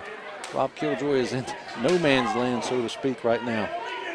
Timmy Lou tags in White Mike. White Mike got him some of that there with delivering a chop across the chest. Once again, you look at these two teams and the style that they bring, you would almost be dismissive of them based on the antics that they bring out here to the fan base. But you look at these four men at their base, and they are actually very talented, very hard-hitting wrestlers. And case in point, the series of chops that have been delivered here. He's crotched him on the top with that chop. And now White Mike is in a bad way as the family jewels just got rocked. Oh. I don't think he's going to be going too deep now, do you? No, you're going to need to ice. Ice he's going to need to ice those marbles for sure. Killjoy is just putting a boot right in the middle. Getting a little bit of extra stank on those stomps there. Going a little bit higher than normal was Killjoy. For sure. Killjoy realizes what's on the line here. Oh, wow. Listen to that smack. There's another one. And again, these folks, stamina of these teams are going to be put to test here tonight. One of these teams has one more match to go. So the sooner one of these teams can wrap up this victory, the better it will be for them in the long run.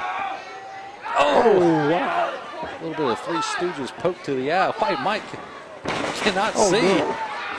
He tripped over the imaginary man in the ring. Just flopping down there was White Mike. Lance Luke got a handful of Mike's hair, shooting him in the turnbuckle.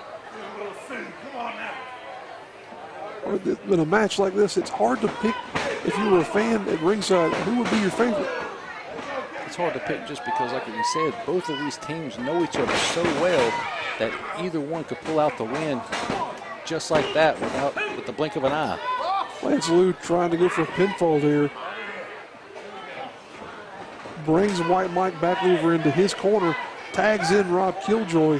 What's Killjoy got in mind here? Double stomp into the center of the back, up around the neck.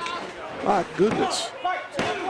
2 count only, though, says referee Ray Boring.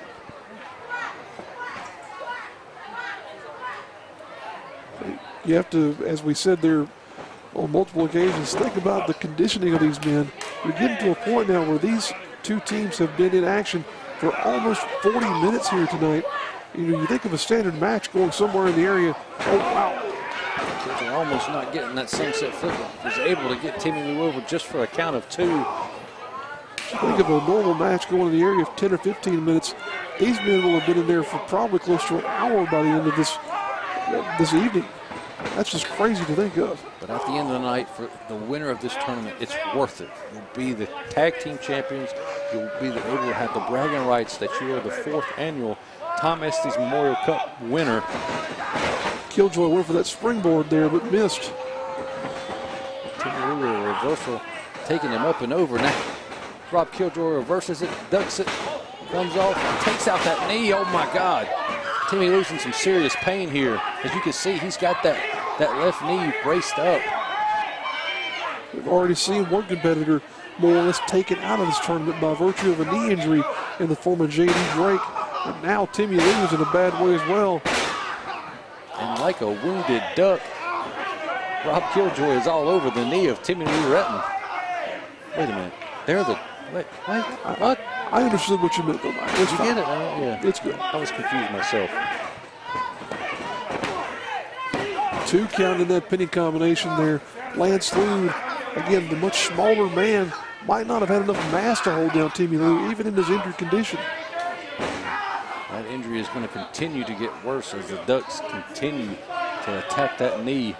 Now he's just wrapping the leg Lou's got him over tied that up there. bottom rope and just wrenching on it. As you can see the pain on Timmy Lou Retton's face. I think he might have actually been biting down on the knee pad there, Michael.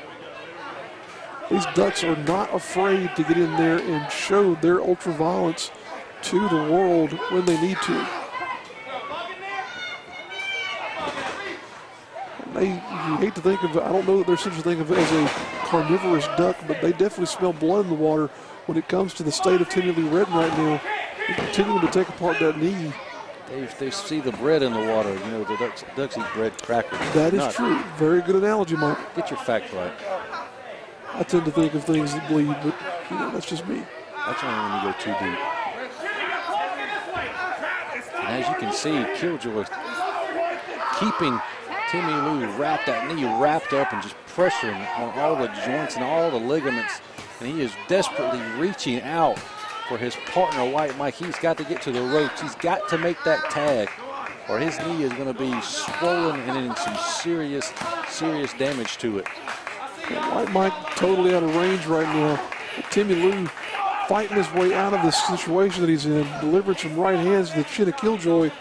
Killjoy smartly still in range of his tag team partner as Lou comes back in and delivers a elbow drop right to that knee. Look at that, standing moonsault. Still not enough to keep Timmy Lou out of this matchup. Listen, it's going to take more than an injured knee and a running moonsault to take Timmy Lou out. Their tag team titles are on the line right now. They don't want to lose those. Not only do they want to win this tournament, they don't want to lose their tag team titles. And there's that tandem offense, but Timmy getting those knees up though, even with one of them being in a bad way. Hey, you got to do what you got to do. They want this victory. He's willing to sacrifice more damage to that leg just so he can make the tag to his partner. Yeah, Timmy was trying to grasp and claw his way over to Michael. Gets him in there finally. He's just taking the head of Rob Killjoy off. Atomic drop. Oh, he's probably squealing now. Killjoy's going to need to ice down his neck and his marbles at this point in time. White Mike is just coming like a house of fire. Oh, Falcon Arrow. That's it. Nobody kicks out of the Falcon Arrow. Oh, 2 count. Killjoy must not have been in that production meeting here, Michael. He got out of that one. Hey, we have production meetings? I got a memo. You didn't? I don't check my email. Well, Coach Mikey now trying to spur the crowd into supporting his men there, trying to get some momentum behind. But White Mike squashes Killjoy in the corner. Running Bulldog out of the corner there as well. 2 count only, though, says referee Ray Boring. Who is going to take this match? Who is going to win? This is dragging out. This is not looking good for whoever is going to advance to the finals of this tournament. I have to say, in a protracted matchup like this one, I'm going to give the edge to the Ducklings here. Both teams giving it their all here to win the Tom Estes Memorial Tag Team Tournament and the tag team titles. Did you see what Killjoy did there, though? Instead of trying to chop the man, he's going for that knee. But now look at Timmy Lou. He's just pissed off. He's going to, oh, wow. Now but he's feeling the effects of the slaps. He suddenly realized what happened there. That knee gave out on him. Coach Mikey trying to keep Rob Killjoy's mind in this ball game. You know, a lot of people discredit Coach Mikey, but he's another set of eyes out there, always offering advice, giving his thoughts on how his Ducks can win these matches. And Killjoy again taking a cheap shot to the knee of Timmy Lou as he exits the ring, even while he's down. This is pretty much 2-on-1 now that White Mike is in the ring. Timmy Lou is on the floor. He's out of this. He's not even on the apron. White Mike eating a couple of forearm shivers there from Killjoy. There's a boot. Killjoy trying to reach for Lou, but nowhere near his corner is Killjoy. What's this now? Whoa, monkey flip. Oh, he monkey flips him right across the ring with that momentum off the top rope. Puts him right on his tailbone. And Timmy Lou is crawling to the top. White Mike is making the tag, but Killjoy needs to tag in his partner as well. He's been taking a severe beating himself. Here comes Lude. These 4 men have just worn themselves almost down to nothing during this matchup, Michael. White Mike getting shoved across the ring by Lude. Wow. I think we were just informed that there's only 5 minutes or so left in this match. We're getting close to the time limit, the 20-minute time limit for each of these matches. Oh! Lance Lude showing those high-flying maneuvers off. What you got in store for him here now? Sliced bread into the Timmy Lou, goes for the cover. Only 2. White Mike inadvertently delivering his opponent into a cover there. Oh, Lord, this is back and forth action. I can't tell you who's going to win. But it's not looking good for the finals. Both of these teams are just wasting all their energy here in this match, their stamina in this match, trying to put the other team away. Lou tagged in Killjoy, so Killjoy is the legal man at this point in time. Look at that. Oh, wow. Killjoy gets taken out by White Mike as Timmy Lou rolls out of the way. Again, all 4 men on the mat. White Mike first up, Lance Lou to the floor. Time is running out. As you hear, we're under 5 minutes in this match. Something's got to happen here. Something's got to give, Michael. Jim Nasty's another dual offensive maneuver there, springboarding Killjoy off of the top rope. They have got, look at this, who's coming out here, a high profile again, sticking their nose in the Jim Nasty boys' business. Well, for somebody with a broken leg, Shay McGrady sure does get along pretty well these days. And there you see, real demented with that boot, that cast. Misses and trying to deliver a shot to Timmy Lou. Killjoy has that boot. Is he going to, oh, he takes out Shay. Is he going to use that boot against Timmy Lou? No. Oh, he drops it. Double clothesline, both men are down. We are getting close to that time limit. Well, we're going to have a draw here, folks. Somebody's got to get this victory. We cannot have game over win this tournament by not even competing in the finals. That would be an unprecedented turn of events, but certainly it can't transpire here now. These 4 men have done too much. They've given too much in this contest. Referee Ray Bourne to the count of 5, up to 6 now. All 4 men are still down, and we are running out of time. Lance Lou back in the ring here, trying to get Killjoy back up to a vertical base. There's White Mike. Ducks under a clothesline. Does Lou tries to go for a pinfall? Does White Mike? Oh, wow. Again. All 4 men are still out. Killjoy is up. Redbeard, to be honest, I don't even know who the legal men are at this point. I've lost track, but Killjoy's still trying to dismember Timmy Lou's knee. I want to believe it is Killjoy and Timmy Lou. He goes for the roll. Oh, reversal. Reverses. Somebody's going to get the 3. Nobody got it. 2 counts only. Oh, bicycle kick right to the jaw, and Timmy Lou goes down. Timmy Lou may be done. Coach Mikey is losing his mind out there on the outside. He's telling his Ducks they've got to go. They've got to hit it. They go for it. Launchpad McQuack. Lance Lou flying in the corner there. That's it. They just hit him with the Launchpad McQuack. That's it. They've got to get the pin in before time runs out of this match. No. Timmy Lou kicks out. White Mike shoves Lance Lou into the pinfall. Dear God, who is going to win? Who's going to win this war of attrition here? This is the craziest thing I've ever seen, Michael. Going for a figure 4. It's Killjoy putting more pressure on that left leg of Timmy Lou Retton. This may be a last-ditch effort here by Killjoy trying to separate that knee. Just give it up, Timmy Lou. No. Cover and a submission at the same time there. My God, Michael. What is Timmy Lou thinking right now? He's thinking, I got to reverse this with a hold and get this pressure off of my knee and on the Killjoy. There it is. Flips him over. And look at this. Lance Lou holding White Mike out of the ring. I don't think Lou realizes what's going on here. White Mike now fighting him off, though. Look at this. He's got him in a cross face. My God. Killjoy just tapped the mat. Give up. Lou crawling back into the ring, though, smashes White Mike in the face. 3, 2, 1. No, come on. And Ray Boring is called for the bell. Come on. We appear to be at a time limit draw, ladies and gentlemen. You've got to be kidding me. This can't end like this. Give them 5 more minutes, for crying out loud. What's going to happen in the finals now? This is, I'm checking the rule book now, Michael, to try and determine what could be going on at this point in time. Rule book over there? Give me that rule book. They only gave us 1 copy. What does this mean for the finals? Did you find out?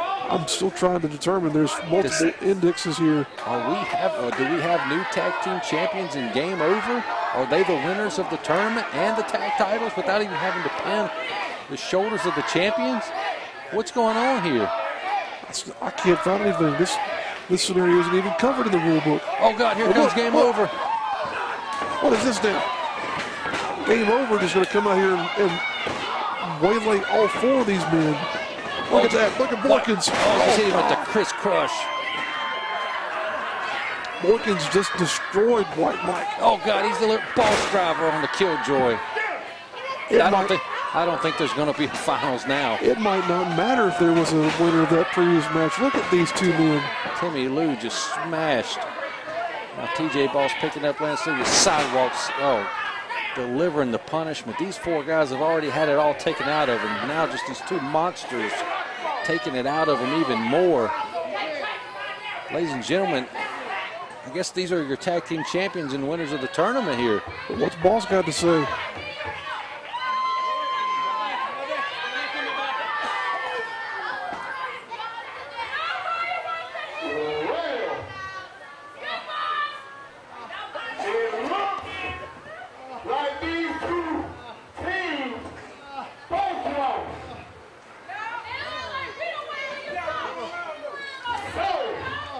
With that being said, it looks like we get Baldwin to the final. Or it looks like we just won this tournament. Well, they were my pick, and I guess they just won the tournament. Wait a minute, here comes the owner, William Roberts. Technically, neither team lost. So with that being said, they're going to the finals too, and we're going to make it a fatal 3-way for the Tom Estes World Cup. There you have it, folks. What we couldn't see in the rule book.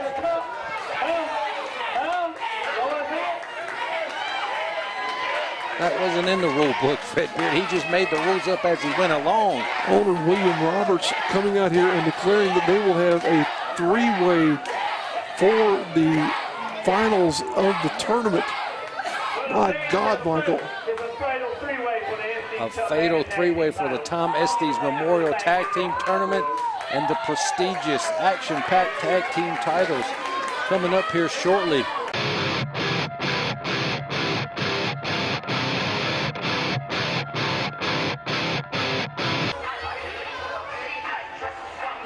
Ladies and gentlemen, it is now time for the action-packed heavyweight championship match of the night. And this isn't just any regular match. As you can see, champion Zuka King pointing up. One of these men is going to have to climb up a steel ladder and take that title down to win this match. As we saw earlier in the evening when the Best Bubbas were out here making reference to the fact that the APW Heavyweight Championship belt is strung high above the ring, they were alluding to the fact that we are having this ladder match here this evening between, there you see it, Kid Riot, the #1 contender, and a man who's been challenging Zuka King for a number of weeks here in APW. This match, folks, is personal. This has been going on, like Redbeard just said, for a very, very long time. Ever since TJ Boss vacated that heavyweight championship, it came down to the finals for the tournament for that belt, but to Darius Lockhart, the champion right there, Zuka King and Kid Riot. And ever since then, it's gotten personal between these two. Kid Riot's been calling out Zuka King ever since. You know, he even had the nerve to come out and ruin Zuka King's championship celebration by ripping his suit off, a la Ricky Steamboat did to Ric Flair back in 1989. And ladies and gentlemen, this is heated. These two guys hate each other. Zuka King is the champion. Kid Riot feels like he's confident enough that he's going to walk out of here tonight APW heavyweight champion. Kid Riot definitely feels as though he's due for an opportunity with that championship title, and he's got some educated feet, as you see here, Michael, delivering that leg sweep, knocking Zuka King down the ring. And if anybody can take that crown in a ladder match, it's Kid Riot. He's an athletic high flyer, and I think he's going to be a little bit more nimble climbing up those rungs than Zuka King. Zuka King definitely has more mass, but you might as well say that he is also the heavier hitter is Zuka King in this contest. So we'll see what goes on here between these two as this thing continues to progress and these two men beat the tar out of each other. Oh! Backbreaker across the knee there by Zuka King. Hard-hitting, impactful maneuver. Now putting the boots to the man. Zuka King, not only the heavyweight champion here in action-packed wrestling, pretty much the leader of Game Over. As you know, Jacoby Boykin and TJ Boss and the fourth member of the group, not here tonight, Montana Black, looking to go ahead and get that ladder involved in this match. Not taking long to get that steel ladder involved. Think of all the things that we've seen in terms of weapons and whatnot that have been introduced to professional wrestling over the years. A ladder has to be one of the more incredulous ones that I can think of, Michael. Zuka King just took the ladder right to the chest as Kid Wright is taking the punishment to him on the outside, ramming his head right into that guardrail. Well, you can think of all the various titles that have been on the line in ladder matches over the years. You can't help but you can't help but think of classic matches like those between Razor Ramon and Shawn Michaels over the WWF Intercontinental title. Things have been settled with these ladder matches for years, and these two tonight are going to determine who the new APW heavyweight champion is. And there you see Kid Riot laying into Zuka King. This action on the outside is perfectly legal, of course, in this matchup.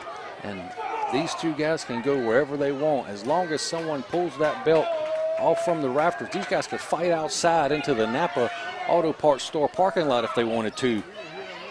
The way to win is to climb that ladder and get that belt down, that prestigious action-packed wrestling heavyweight championship. Here comes Kid Riot bringing that ladder into the ring here. You know, that belt, that APW heavyweight title, it's one of the more prestigious belts in the Carolinas, being held by, you know, guys such as J.D. Drake, John Schuyler, current WWE Cruiserweight champion Cedric Alexander, even Gunner, a.k.a. Jackson Riker in NXT right now. A lot of big names have held this belt. So the belt that Zuka King is holding it's hugely important. Not just to these two men, but all the fans of the action-packed wrestling and in the Carolinas. That belt means something. Crazy to think of the lineage of that title, Michael. Great to have the documentation that you mentioned there, though, and the awareness of where that belt has been. Because you can really, as you said, trace a who's who in the Carolinas and also beyond with who's held that title over the years. Zuka King adds his name to that list. Kid Riot wants to put the next name on that belt as his own. And again, these two guys, there's a lot of bad blood, a lot of hatred between these two, and I expect to see a lot of damage inflicted with these ladders. If I were in their shoes, I'd be trying to climb that ladder as quick as possible and yank that title down. Oh, Zuka King blocked that hip toss, knowing that he did not want his body to fly right into that ladder there. Kid Riot didn't get the full effect, but He'll do it again just for good measure there. Oh, wow. Don't succeed at first, try again, and he did. And drops Zuka King on his head there as well. Not bad enough that you land on the ladder, but then you land on your head there too. My goodness. the referee reaching in just to make sure Zuka King is okay, but the referee cannot do anything. There's no 10 count. There's no 3 count in this match. It doesn't end until that belt is in the hands, the grasp of one of these men. What is Kid Riot setting that ladder on top of the Zuka King? He's got bad intentions in mind here. Look at this. Springboards off the middle rope, lands on the ladder and Zuka King. My goodness, Michael. Using his own body and that ladder as a weapon, showing you the lengths that he will go to win the APW Heavyweight Championship is Kid Riot. Willing to bust up his own ribs for the sake of winning this championship belt. Moonsaulting himself on top of that ladder is insanity. That's how much this belt means to Kid Riot. Now he's looking to climb up and take that title down early in this match. There you see him clutching at his midsection, not able to get the wind that he needs to get up that ladder. Taking a little bit too much time to get up there. And now Zuka King going up. Gets pulled back down though. Bazooka King into the clutches of Kid Riot, who's now striking away. Oh, but misses with that one. Oh, it gets smashed into the ladder. Face first goes Kid Riot, and down to the mat he goes. And the leader of Game Over, Zuka King, the current reigning APW heavyweight champion, now looks like he has his own bad intentions with that ladder. Scoops him up, Bazooka King here, now going to plant him. Spine first onto the rungs of that ladder. And now King builds a head of steam into a senton. Just whipping his body right across the top of Kid Riot with the metal right underneath his back. All 200 plus pounds of Zuka King landing onto Kid Riot, and now it's King adding insult to injury, you might as well say, dropping that ladder onto Kid Riot. You know, Zuka King's kind of had a meteoric rise here in action-packed wrestling. As we said, TJ Boss was the champion, the prior champion before Zuka King, and ever since he went out with that injury, Zuka King has just risen up the rungs of the ladder, no pun intended, to become the face and the heavyweight champion here in action-packed wrestling. Now King going after this larger ladder, wasn't content to go with that smaller one. But this one should give him plenty of room to get that championship belt that's strung high above the ring here at the action-packed arena in Chester, South Carolina. Once again, folks, thank you for joining us for our coverage of the 2018 Tom Estes Memorial Tournament. This match is a special attraction here. And right now you're seeing Zuka King scale that ladder, trying to get up there as Kid Riot springs into action here, looking to take advantage of this opportunity to push King off. Can he get it across? Oh, wow. Right across the top rope goes the chin of the Zuka King, and now Kid Riot has his opportunity. He has his chance. This is his moment to set that ladder up and get that title. But he's taking his time, or either he's not done beating the crap out of the Zuka King. Kid Riot may still be getting his win from those earlier injuries in this matchup. Got him into a fisherman suplex into a, Jesus, I don't even know what to call that. We'll call that a fisherman suplex driver. How about that? Kid Riot's now, he's got to get up there on that ladder if he has any hope of winning this matchup now that King is out. What's he got in mind, though? Looks like he's... Did somebody tell him the object of this match is to climb the ladder, not to use it as a weapon? He's trying to, I guess, get some revenge for some of those earlier damaging moments that King had against him, trying to get some comeuppance here on King. Up to the top rope goes Kid Riot. Oh, my God, he's going to risk his body again. What in the world, Michael? Oh, no. Nobody home. God. Crashing right into the ladder with his ribs again, his midsection is Kid Riot, and he's feeling that there, folks. Went for that frog splash off the top and ate nothing but steel. My God, Michael. Zuka King smartly getting out of the way before being landed upon by Kid Riot. That would have been the end of Zuka King right there if he were connected with that move. Now Zuka King, he's the only one standing in the ring. Kid Riot, he may have broken ribs, he may have internal injuries. There's no way of knowing what could be going on with Kid Riot right now. Zuka King, he may have an easy access to this ladder and to that belt now. Brother Zuka has got to climb up. This is his chance. He's not going to have another moment like this in this match. Look at Riot. Get up there quick. Riot's starting to stir. Riot's got some energy back in his body there, holding on to that shoelace of Zuka King. Bruised sternum, probably broken ribs. He's still fighting for that belt. He hates this guy. Look at that fight. Look at the tenacity of Kid Riot. Both men ascending to the top of that ladder. They're both trying to get that belt at the same time, it looks like. Right there, it's right there in both of their grasp. Both of them putting a hand on the belt. Now Kid Riot might be a rung higher than Zuka King. He's got it. Just pull it down. Pull it down, Zuka. Pull it down. Kid Riot's got it right in his grasp. Both men trading fists. Neither man able to. Oh no. Oh, wow. Bit right in the face of Kid Riot, right in front of it. Oh, my goodness. He's got the belt. Kid Riot with a shiver to the jaw. Just grab the belt, kid. Just grab the belt. It's swinging back and forth. Just grab it. Oh, no. Look at Zuka King, though. pushes Kid Wright off there. Kid Wright may be out. He's out in the corner. And Zuka King is up at the top. He's got the steel champion. He's got the belt, Michael. Trying to untie it. And the Zuka there King. It is. Kid Wright, a little bit late there. Still your action-packed heavyweight wrestling champion. The winner of this ladder match, Zuka King. Kid Wright tried, but it was too little too late. As Zuka King, still your champion.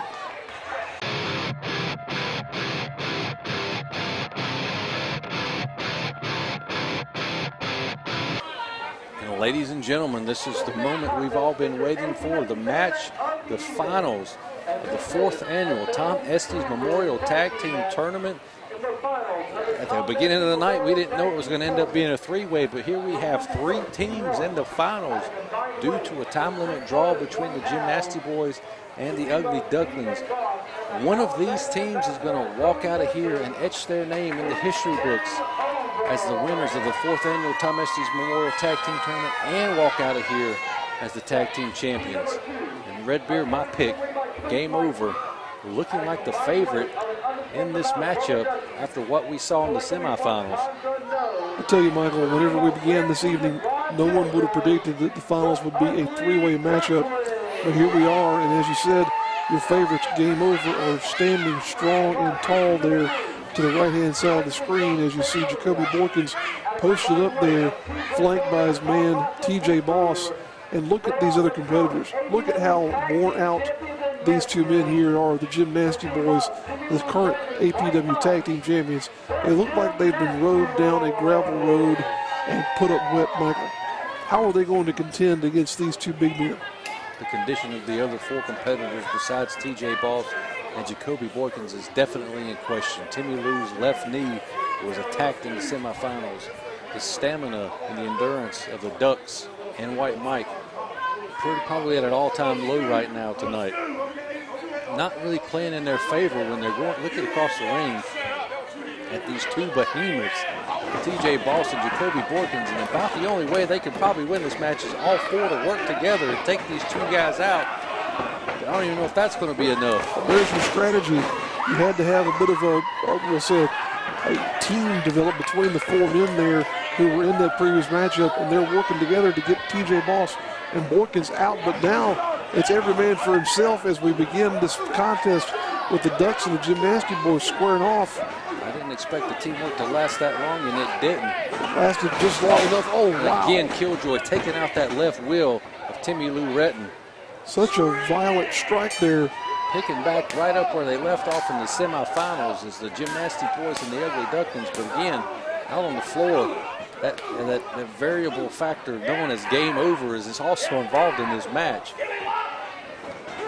Oh, White Mike eats a pump kick there by Rob Killjoy. There's a forearm shiver for good measure by White Mike. Oh, wow. A running chop. These 2 are picking right up where they left off in that previous sit-out power bomb. That's it. Only a 2 count, though. Again, the Ducks and the Gymnasty Boys are mirror images of each other. They all have been in the ring together multiple times. They know what each other's going to do. That's why it went to a time limit draw. That's why we didn't have a clear-cut winner in the second semifinal. That's how we've ended up in this situation, a 3-way match for the winner of the tournament and the tag team championships. An additional factor there, Michael, to what you've already mentioned. Oh, huge fat body drop. The fact that the Gymnasty Boys don't have to be involved in the decision of this match to lose the titles now. There could be a scenario developing here where potentially if, say, Rob Killjoy gets pinned by a member of Game Over, guess what? Game Over not only wins the tag team championships, but they also win the tournament. This is insanity. This is not what I was expecting for the finals of this tournament at all. Things have really broken down here and gone in a direction that no one predicted. Although I will say, Michael, Killjoy used that speed to get out of the way. Look at that. Look at that. Just spikes Killjoy. Does Jacoby Borkins, the Alabama ambassador, throwing down like Nick Saban in a national championship football match there, you might as well say. The speed will get you out of the way, but if you get caught, the power of Jacoby Boykins will put you down, just like he did to Rob Killjoy there. My goodness. But still only able to get a 2. As I was saying a moment ago there, we could not have predicted how this evening would have turned out. However, Michael, I'll give you credit. You are definitely a prognosticator in bringing about the game over. Look at the strength of Jacoby Boykins, just holding Rob Killjoy over his head for at least the count of 8, 9, 10. Killjoy trying to fight out. Oh, look at that impact. Just marching around the ring with that delayed vertical suplex there was Jacoby Boykins. You got to hook the leg, even if you got a wounded duck on your hands. You still need to make a correct cover to get the 3 count there. I'd say both Boss and Boykins have got to be at least 70 to 100 pounds more than either member of the Ducklings. TJ Boss is coming in, taking out all 3 other men in this match, making sure that Rob Killjoy is isolated. Look at that venom being spewed there by TJ Boss. Just throws him clearly across the ring. Tossing him like a rubber ducky there in the bathtub. Now TJ Boss looking to pick the bones of Rob Killjoy, flinging him again across the ring. It says to White Mike, stay down. That's smart strategy by TJ Boss, making sure there's no one there for Rob Killjoy to make a tag to. No Lance Lee, no Timmy Lee, no White Mike up there to make a tag. Killjoy is being cornered and taken care of by Game Over. These fans in the APW arena are quacking. They're going to need to do more than quack for Killjoy to get out of this bad situation. It's hard to describe just how violent someone like TJ Boss could be in a situation like this. But you're going to see for sure just what these 2 men are capable of as this match carries on. Because as we said before, they are aware now that they've only got to pin one more man to win those title belts and to win that Tom Estes Cup. And again, the strategy of Game Over is to continue. Oh, jawbreaker. I don't know if that even had any effect. No effect from Jacoby Boykins. You saw Killjoy rub the top of his head there as if the jaw of Jacoby might have been more than he was fighting on taking. Oh, God, that wasn't even that shoulder block. Just nearly took his head off. Once again, Boykins in excess of 300 pounds. Now going to tuck the leg and cover up Killjoy. Still only a 2 count, though. And the strategy of Game Over is to keep Rob Killjoy occupied and continuously pick off the other 3 men off the apron as they're able to crawl back up. It's genius. It's brilliant. They're gonna win this match easily, hands down. You might not look at these 2 men and think that they would be capable of forming such a strategy, but they really have begun to outsmart the other members of this match.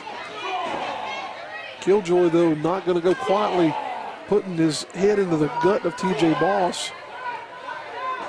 Trying to get some momentum here going. Look at that. TJ just decleats him. Bouncing right off of the brick wall is Rob Killjoy.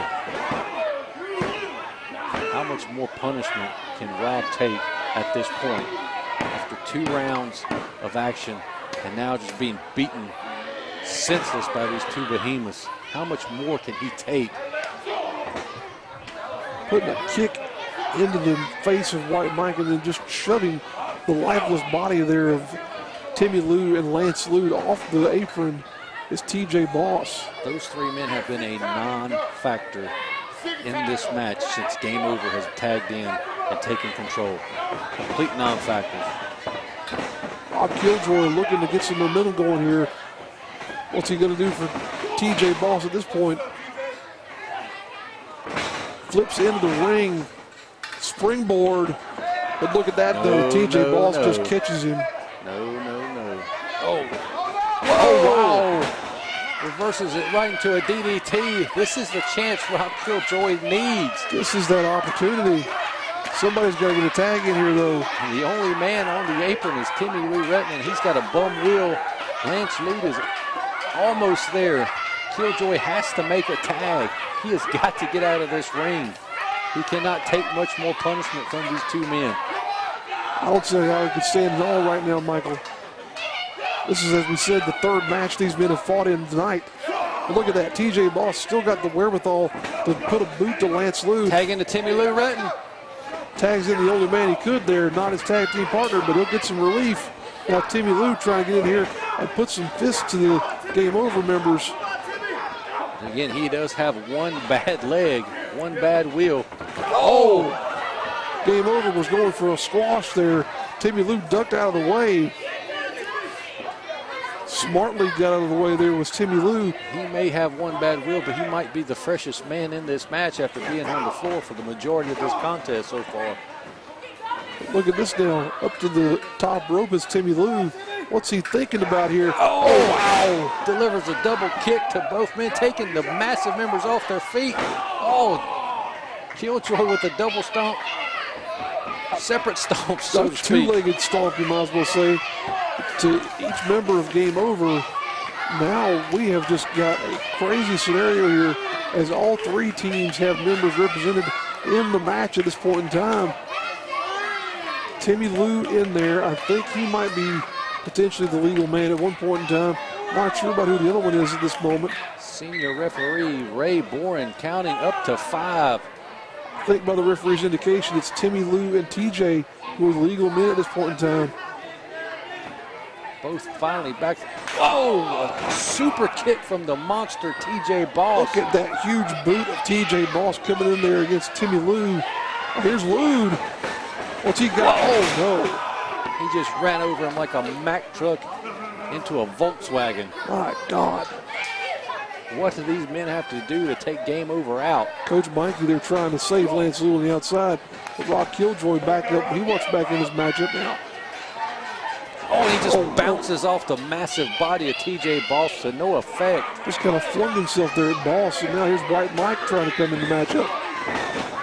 Went for that lung blower type maneuver, but TJ just runs over it. White Mike is done, Michael. Look at the trail of bodies that we have here in the ring. They're all done. They're all done except for Game Over. Jacoby Borkins now, the legal man. Timmy Lou still in there as the other combatant. And out to the floor, TJ Boss tosses the trash known as Timmy Lou Retton. Rob Killjoy about to get squashed. With that extra momentum from TJ Boss, Jacoby Boykins just squashes Rob Killjoy, and here comes his partner. TJ doing the same thing, putting all excess of those 300 pounds in there on Rob Killjoy. And now what's this? Oh, wow.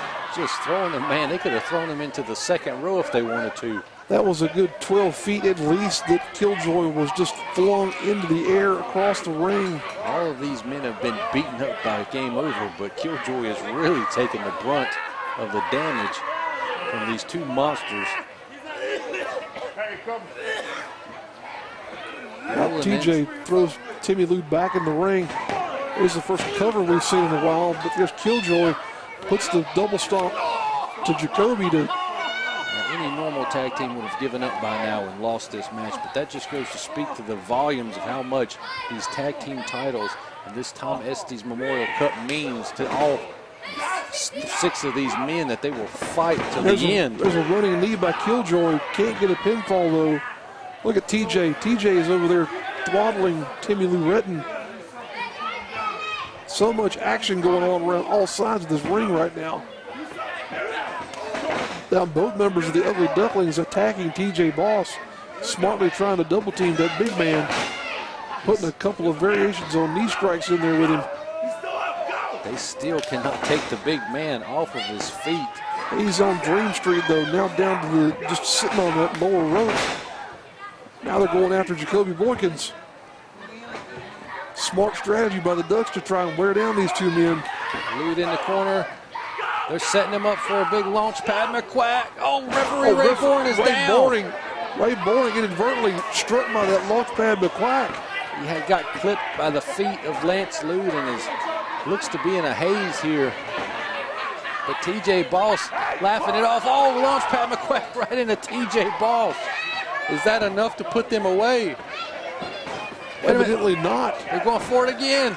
Oh! This might just be revenge here, Michael. The Ugly Ducklings now trying to put the end to TJ Boss in this matchup.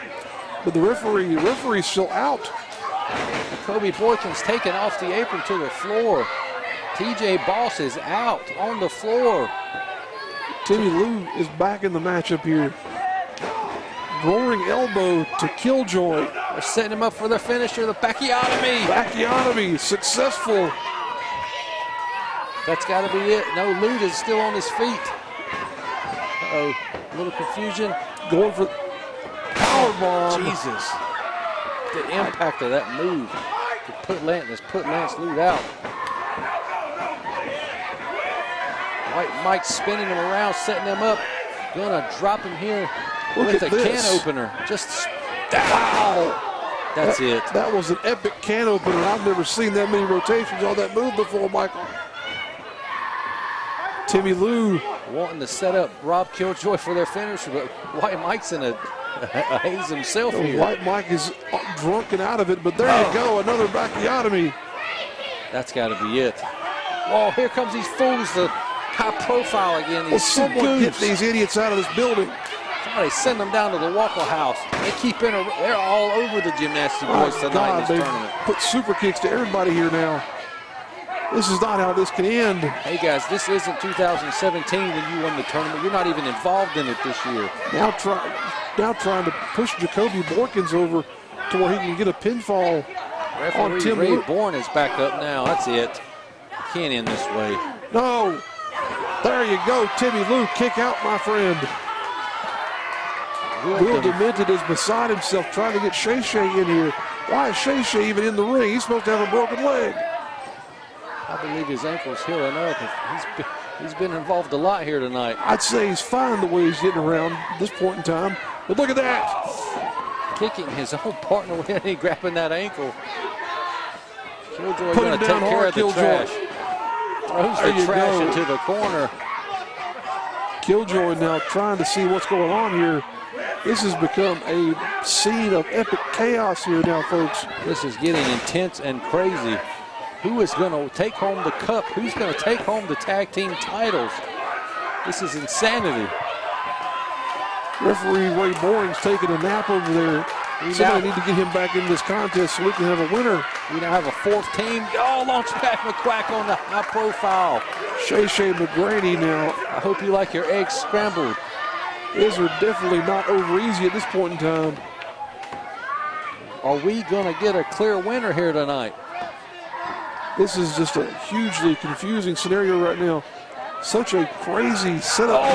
Inside wow. out was Lance Lou turned by that closeout from Timmy Lou Retton. Such a crazy scenario right now. Referee Ray Boring starting to stir and show signs of life. Killjoy's going for something. Super kick. Oh, wow. Super kick from Timmy Lou Retton. They're setting him up. They're going for it. That's a super Bacchiotomy. Super Bacchiotomy. That's it. The tag team champions. 1, 2, 3. Wow. 3 count. There you have it, Michael. What an impressive night for the Gymnasty Boys.